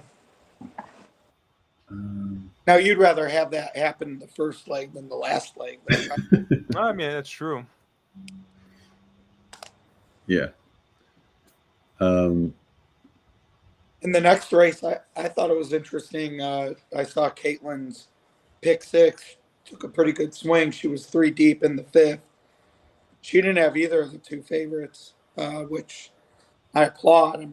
If you don't like them, obviously don't use them. And I heard you, Josh, reference earlier with that winner in the opener. The authentic stuck out to me on the 3. Gosh, don't one of those 2. They're the fastest in that race. Yeah, I have the 1 and 3 in the next leg to close out the pick 4. So I thought the 3 You know, even with the authentic stats, I thought looked pretty strong. Yeah, I was looking at 1 and 9, but I'm only closing out a pick 3. So, all right, Well, Matt. here. What's that? I'm starting a pick 3 here. All right. And Matt Bickey is starting out a try with the 5 on top. Oh. I played some tries with the 14, who is now 7-1. I might need to monitor this, but in the exacta pool is not taking that.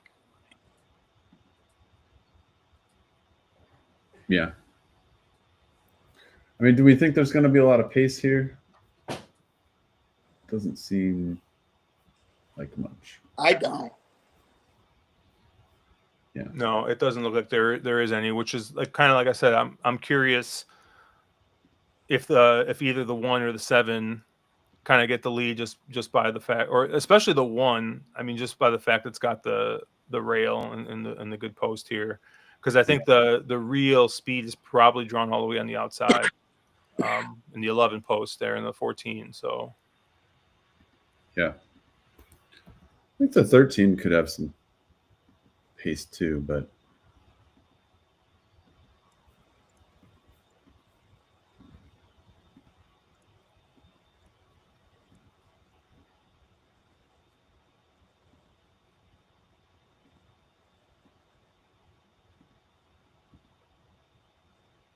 a lot of 1 love in here. Rodney Amaro's in the 110, Jason Russell on the 135. Mr. Bickey has got the 5 keyed up. yeah, good luck, everybody. Who's my jock on the 14?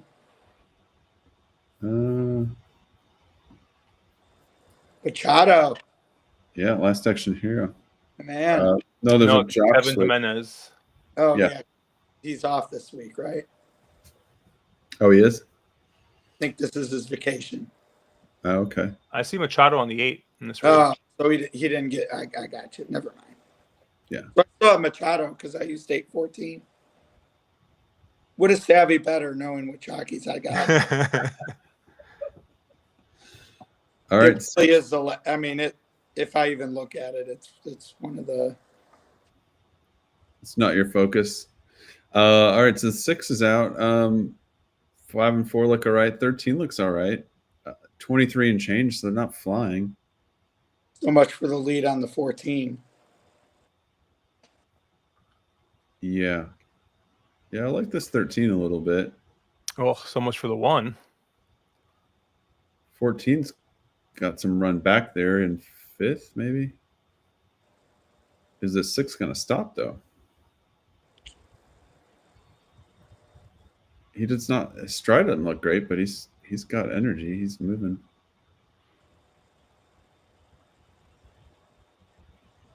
And Yeah, those back makers just make too much work. Yeah, 23 and changed for 46.33. So it wasn't terribly slow, but he was out there by himself.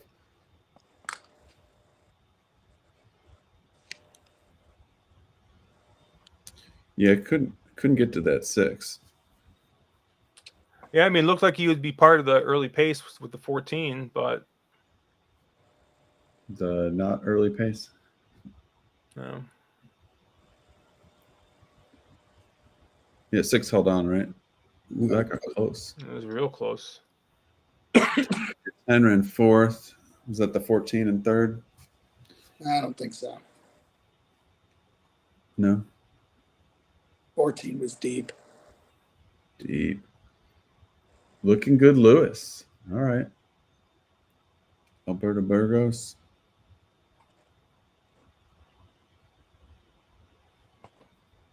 And tight, but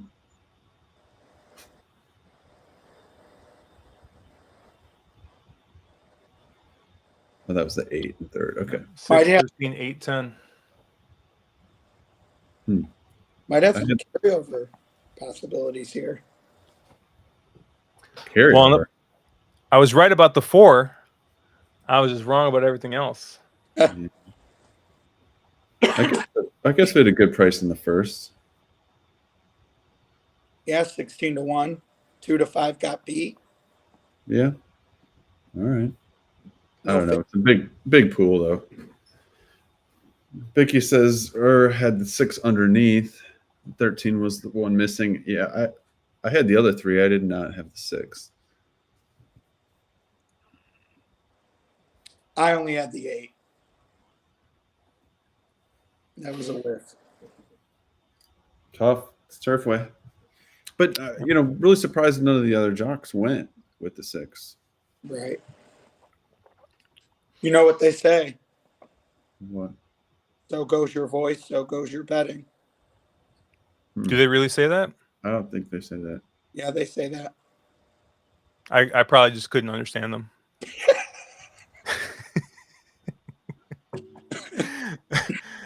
All right. And on that note, guys, I'm gonna head out. All right, Josh. Great having you. Yeah, thank you. Thanks, and keep it rolling. All right. Talk to you guys later. Late. All right. See you. Yeah, it only takes 1 in Turfway. That is very, very true, says Matt. Well, I mean, this try is going to be pretty nice, I think. This try super. Get some bourbon. There you go. Good advice. Stat.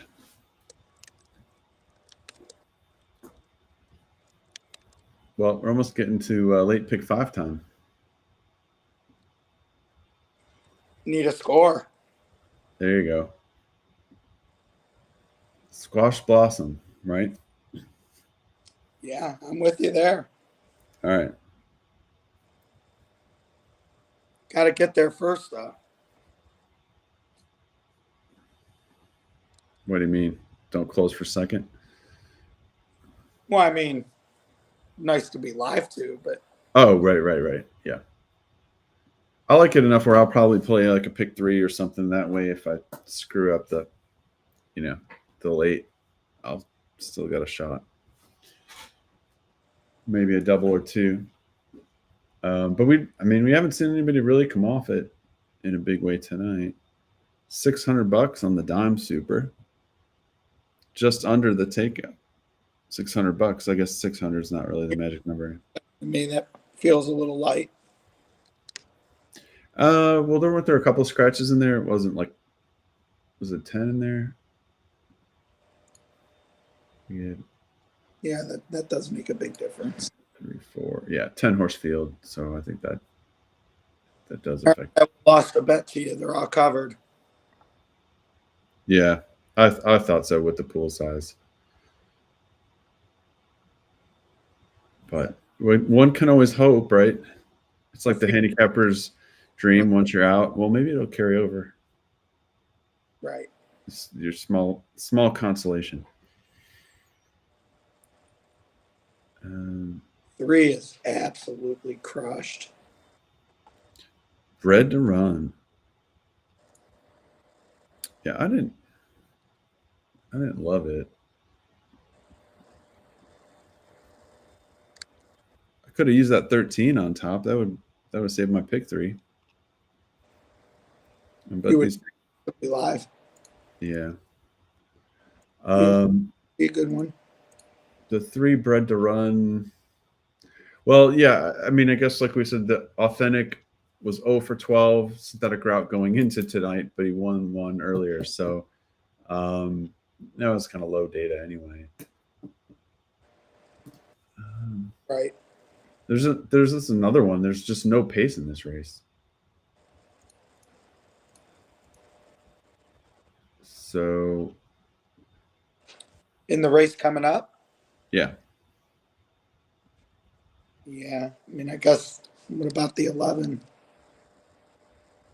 Yeah, I mean, like that, but that's about it. I mean, it's it's in a 6 horse field at Indiana. It's sitting 3rd, so it's not exactly flying. Right. Couple good workouts over the synthetic, reasonably good. So maybe it has some speed. I mean, Yeah, I mean, it could get out there from the outside.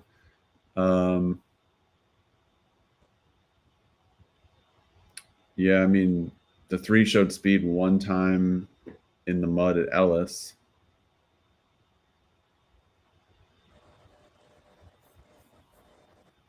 I don't know. Maybe I'll play the late pick 4. I Kind of. definitely prefer G's Louise here to Red to Run. That's what I was looking at. I definitely like the 7 as well. Definitely going to be a bigger price. Yeah. Well, Vacoma on the synthetic, but Stretching out. yeah, which I'm good with all that. It's just if there's not that much speed, I don't know. Not that the 3 is necessarily going to be in front. I mean, Machado usually likes to take back. I mean, I don't know. It's kind of a junky race. I don't know that the 3 is all that. I mean, its turf races were decent coming off the pace. I mean, it's not a bad horse. But I mean, it's 5-2 now. Is it going to go off at 8-5? Yeah, I would say 2-1. Yeah. Maybe less. I mean, he's clearly the favorite in the Maltese. Mm-hmm. What about the 8?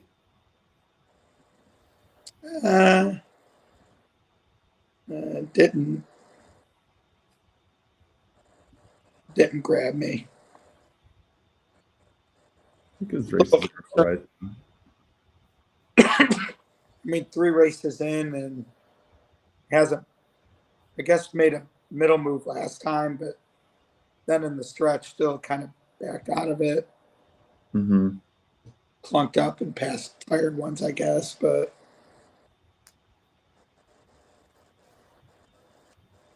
yeah, just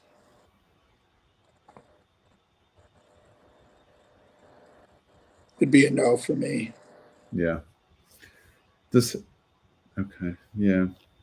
I don't know. I mean, you like to have something clever, something sticks out at you, but Something clever, huh? this is more being a speed guy and leaning on Ragozin.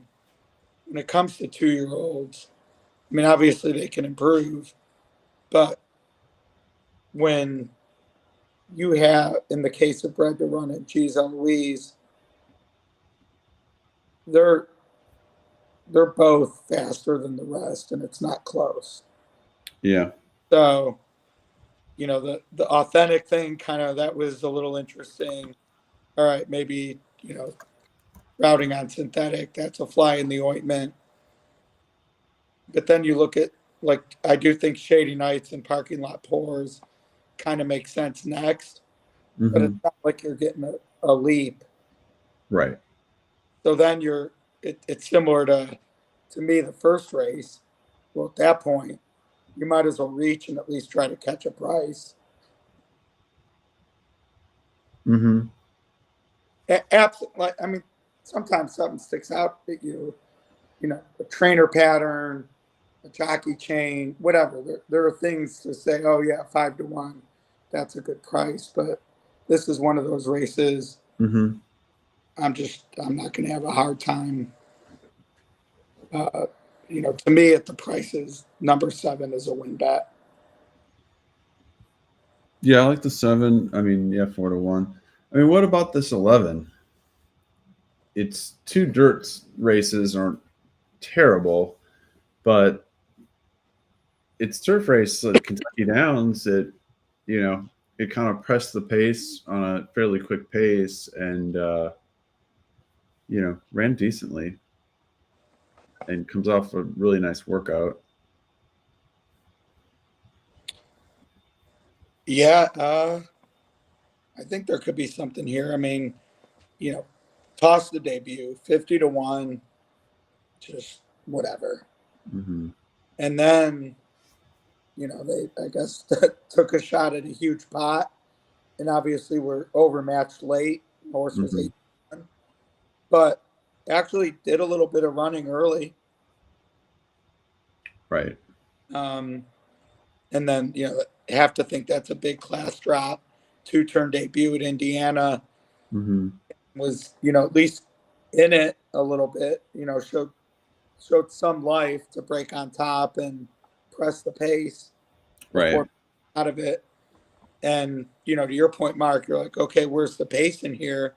Well, if bred to run, ironically talking about his breeding nonstop, if doesn't work out for him, break slow, whatever, I mean, maybe the 11's the one that just goes around. Mm-hmm. Yeah, because I guess if you draw a line through the dirt races, if you just go off that turf race at Kentucky Downs, and it runs back to that or better as a jumping off point in a good workout, it seems like you can make the case for it. Right. Yeah, I don't hate it. Whereas, yeah, I mean, I don't know, but he is, maybe just hated the dirt last time. Parking lot pours, I guess you get a decent drop from Auction Maiden at Churchill.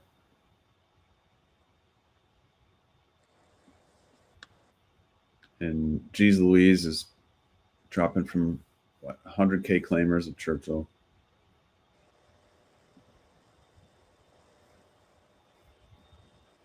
I kind of like the one a little bit too, but 5-1. That's not much there. Yeah, and this, yeah, I mean, now you're like bred to run at 7-2. Like he won't be 7-2, so it shouldn't harp on it too much. But yeah, I mean, what Bullet Baby's 9-1 in the pick 3. Again, it's like I hate to like poo bigger prices, but I mean, do you really want Bullet Baby at 6-1 and not Geez Louise at 7-2? No, yeah, you want Geez Louise before that. Yeah. All right, pick 5 wise. Did you have any bright ideas for the 9th? The bottom level 5K claimers, maiden claimers? Well, the 9th is our horse, right? Which one's our horse? The 12. Nothing But Time. Not familiar with it. Oh, wait, which race is the 12 you like a lot? Oh, that's race 8. Oh, okay. Yeah, that's the feature. I like the 12. 9. You liked what? I like the 12 in race 9. Okay, I can see that. It was the price. That's why I was when we were talking about price. I didn't think about the name. I will say in the 9th, I do not like Goldie's Lock at all. So Goldie's Lock is not a lock. Not a lock. And we talked about the Ward being an underlay in race 7. Mm-hmm. This is a tough pick 5, but that pick 3, race 7, 8, 9. There's 2 favorites I just do not like at all. Mm-hmm. So, at the very least, that seems like it could be an opportunity. Yeah, for sure. Like I said, if I'm going to key that 12 in race 8 at 20-1, I'm going to probably go a little deeper around it, just to try to catch something. But yeah, I'm looking at the sire moves. There's not a lot in race 9. Let me pull them up here.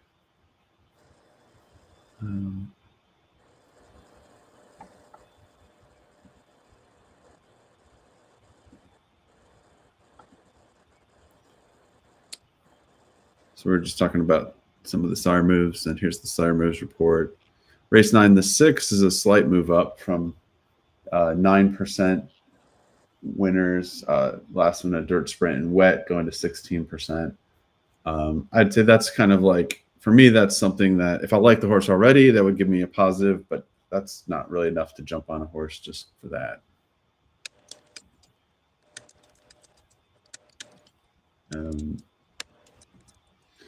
But I see where you're going with on the 12. I mean, the horses showed some talent. It looks like a little bit. You got Perry riding for Larry Smith. Yeah. I mean, hopefully in this case, the 14 can actually show speed, unlike the last race. But I thought that one drawing in had a chance to be prominent early. That's a price. I'm definitely not like bullish on any one or even two particular horses. Mm-hmm. So I want to tiptoe, but yeah, Goldie's locked to me, 2-1 on the morning line. That's just where you want to be against somewhere. Yeah, makes sense. Okay, so 12 and 14, yeah, decent prices. Yeah, there's just not a lot in there that's showing much of anything. Right. And then they're cheap. They could show some speed. The one's is really the only closer in there, but geez, he's not much. No. A buddy of mine that I play some, throw in with him. He likes big tickets. He actually did throw the one in for that reason. Yeah, He's I just can like, see that. he doesn't like using all, but which is smart. But yeah, I mean, basically, it's like, oh, what do you like tonight? And I gave him the 12 in the first race. Like after that, I'm struggling, which is proven out based on performance of picks. But I mentioned not liking the chalk in the last leg, even though I didn't use the one at all. He basically said the same thing you did. Like, don't like the favorite and the race collapses. Mm-hmm. Maybe you get a route late. Yeah. So I don't know what kind of different stats you have there. Let's see. Briss has him 90 or more days away. Trainer Joe Davis, we're talking about the one in race 9, 14%, but positive ROI, 90 or more days away. A double drop in class, 3 for 9, so 33% with a huge positive ROI. And maiden claiming 11% with a positive ROI. And I was looking at time form. They've got a layoff window of 200 to 350 days off, and he's 4 for 7. So that's kind of a weird tight window, but I guess like more than 6 months, but less than 12 kind of thing. But 43% there. So some interesting stats there. In a open race, like you said, where you could play against the favorite. 7 minutes, all right, to get the late. 1,000 people. What's that? We're 59 away from 1,000 people. Yeah, there you go. Appreciate everybody watching. JViz says, Ed, Skyline or Gold Star? That's a loaded question, man. Skyline. Skyline. Is he asking what I prefer or telling me to cure my sore throat? I think he's asking what you prefer. Skyline. And is that because you're a Louisville guy now, or? No, that's consistent. All right. But when I lived in Lexington, there were no Skylines in Lexington, so Gold Star did fine, but yeah, now they have Skyline. So. And you said Skyline, if you can't get it live, don't go frozen, go for the can. I like the can better than the frozen. Yep. All right. Absolutely. You keep some around in case of emergency? Absolutely. All right. I think it's good until 2029. Excellent. Vicky says Skyline by a mile. Yeah. It's yeah, I don't see Gold Star enough. Like maybe if I'm in the Cincinnati airport, but like connecting flights isn't really the chilly too. Yeah. That Skyline in the airport's open at like 6 a.m. too. So at they got one in Cincinnati as well. The Skyline. Yeah, there's a Skyline at the airport. All right, so we got about 100,000 in the pick 5 pool. I'm just kind of going through the different races. We like in race 8, we like the 12 as a price. Race 7, we were kind of against the Wesley Ward favorite and maybe spreading a little bit. Ed, what do you got in race 6? Race 6. I picked number 1, which is definitely not.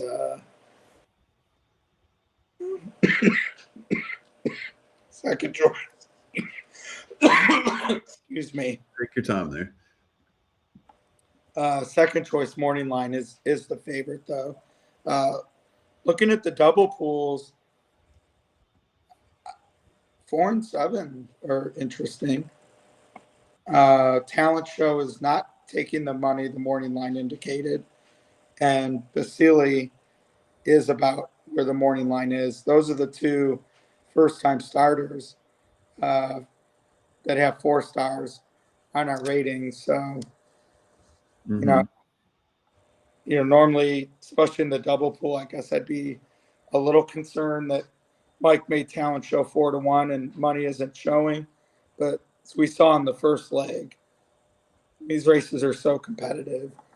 Right. The right price, at the right star level, you got to use. So I might be looking at some doubles now, 7 with 4-7. Okay. Interesting. Yeah, I'm just kind of looking through that. Thought the 1 was a little bit interesting. I mean, I don't know what kind of price he's going to be. Yeah, it definitely looks like going to be favored. The 1? In the next race, yeah. Okay. Based on the doubles. It would be nice, like, with firsters, I guess you think they'll show some speed. One of the 3 has to. Golden Sunshine certainly needs some pace to run at. Yes. And I don't really care for the 9 as speed. Well, I mean, a Cassie firster, yeah, you would think maybe you're going to get some speed out of the 4. And then where are we on the 11 Beach Wedding? Yeah. I mean, I was willing to fade as the morning line favorite. Looks like isn't taking as much money as the 1, but even if they're close, I'd still lean toward the 1. What I like about the 11 a little bit is I guess it wasn't that great. He showed some speed at Indiana, parked wide on a good turf. Seemed like he was in a lot of the race. Kind of faded at the end. I guess if you book in with the 111, you get a little bit of a closer and a little bit of a presser. But yeah, it's the right connections and just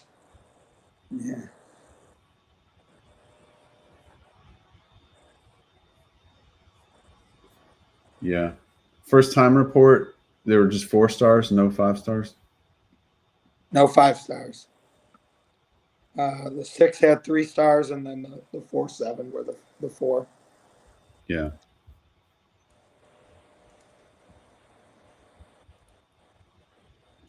All right, so we got 120 in the pool. We got 2 minutes to go.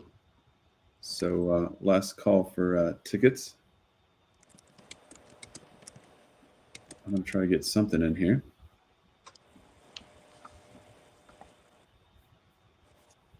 Yeah, I think do a 7 with 4-7 double. All right, good luck.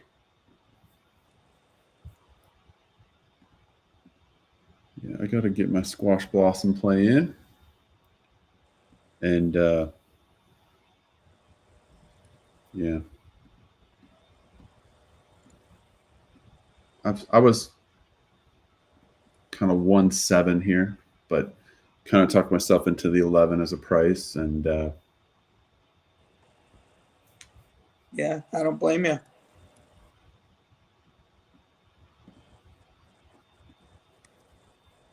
All right, let's see.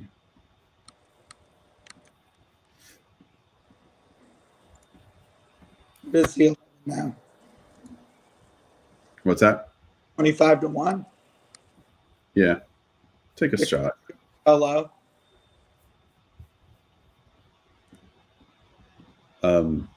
I mean, race is open enough, and when there's no speed, things can get goofy. So I figured, why not?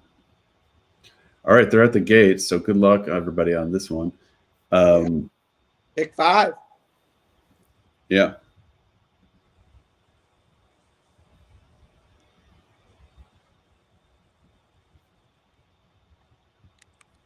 Pick Yeah, I mean, 5. it's pretty cheap singling. It definitely helps the keep the cost down.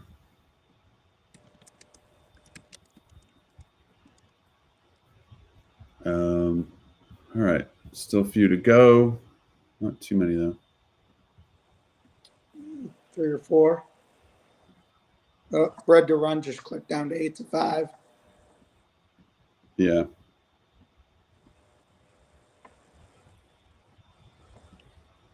I feel like "Are you a spy?" is not a question you're going to get an honest answer to. Yeah, I could see that. All right, let's see. 12 broke a little weird. Now he's going to go. Nobody else was really going. It's like the 10 was thinking about it. But the 11's going to rate.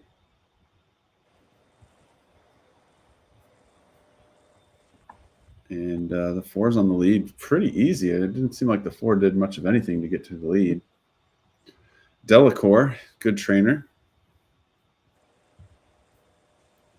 Ships with purpose. Yeah.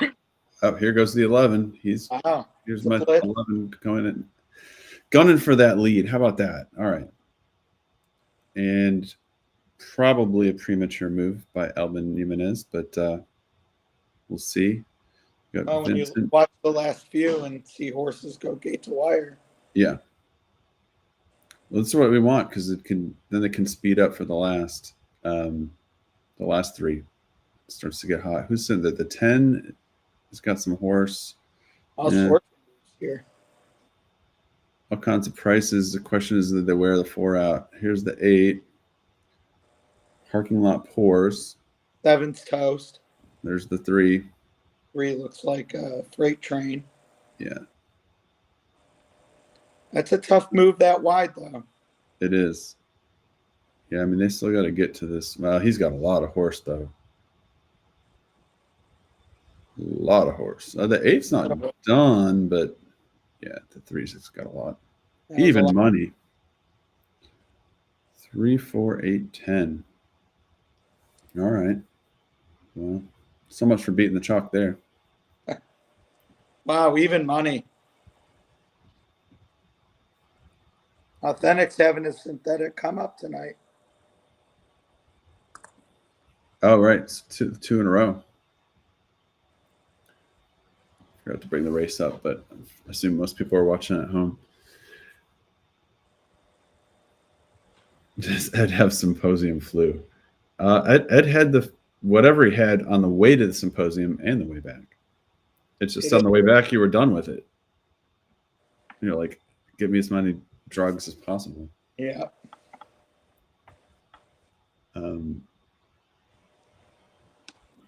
Well, if anyone used the 3, they just got through the leg, so that's good. I did use it just in my spread single ticket, but just trying to beat it as well. Juan Machado got to the wire and remembered where the wire was. So yeah, a lot of horse there. Yeah. So you got some good drugs to clear it all out. The rest of it. I don't know if they gave me the best stuff, but steroid definitely helped.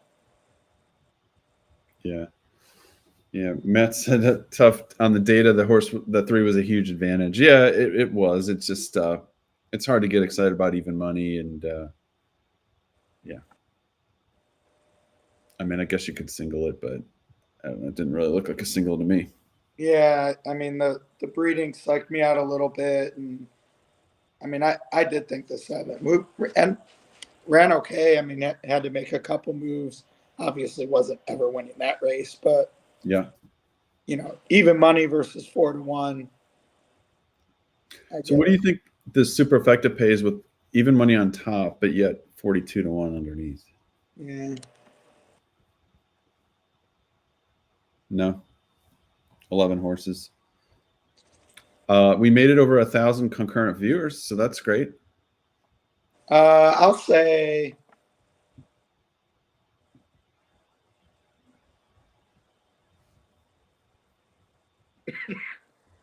I'll say 240 for a dime. I mean, that's pretty good with even money on top. That might be a little rich with even money. They Yeah. tend to get singled. Matt Bickey says he doesn't play horizontals these days. That's probably smart, especially at Turf. I mean, in Turfway, it's so hard to hit these pick 4s and pick 5s. It's, definitely can make sense to focus on verticals. Yeah, he's saying the super will underpay because the favorites involved in one. Yeah, I would say probably 110, maybe something like that. I mean, it's still Yeah, it's still not. If you genuinely like 10-horse field trifecta underneath. Yeah. And just thanks everybody for tuning in. Once again, we've had some great viewership for our Turfway nights, and don't forget to if you're on YouTube, like the channel and subscribe, and that way you get alerts every time we start up. And then we're talking about the software we use shows we're just over 1,000 concurrent viewers. Keep in mind that includes a couple Twitter accounts and YouTube and Facebook. It compiles them all together. Because sometimes people are like, wait, there's only 300 here. Trifecta $64. No, nothing exciting there, but let's see what we get on the super and the pick 5. What was the pick 5? 700. All right, 140 on the super. So you were closer. And 6,400 on the pick 5. Not bad. So Matt says keep doing Wednesdays. Yeah, we just we got to hit some winners. I've not hit a pick 5 yet this meet, so Yeah, me neither. working away. I did have a good pick 4. Yeah, you had a really good one. What was it, like 3,000 or something? Yeah. Or wait, is your wife around? You hit for 400? Well, I split it with 12 guys. Oh, all right. There you go. Wink, wink. Right. But yeah, Matt's in horizontals crusher liquidity. Yeah, I think so. I mean, you definitely want to look at what wagers that you do best at, and one thing I've noticed is with pick 4s and pick 5, more with pick 5s. Yeah, I mean, even if you're good at it, if you go a long time in between, it does crush your liquidity. And I found like a lot more steady play with pick 3s and pick 4s, and I like playing superfectas. I've done well with superfectas, but somebody said one time, a friend of mine said, pick 5 for show, pick 4 for dough. And I think that's actually not a terrible idea. Does that mean pick 3s for free? I don't know. Could be. All right. Well, Ed, glad you could join while you're still on the mend. Yeah. I hope everyone appreciates my sacrifice. Yeah. It was great to have Josh with us. And then I guess next Wednesday is Christmas, so we probably won't be racing next Wednesday. Not in America. Yeah. So you want to do a Doom Ben live feed? Maybe next Christmas. Oh, okay. Yeah. I'll be on the road, but Well, good luck everybody in the last. Again, we really liked the 12 and race 8. Anything else you want to shout out, Ed, that you really liked? Yeah, 12 in race 9. Okay. Bookend, or the 12. 2 outside. 12. All right. Well, any last parting shots? Other than that, go fast and win. There you go. All right. Thanks everybody for joining us. We're gonna cut out, but we're usually every Wednesday night we'll do Turfway first 5 races, and appreciate you joining us. Don't forget to subscribe on YouTube, and we'll see you soon on the channel.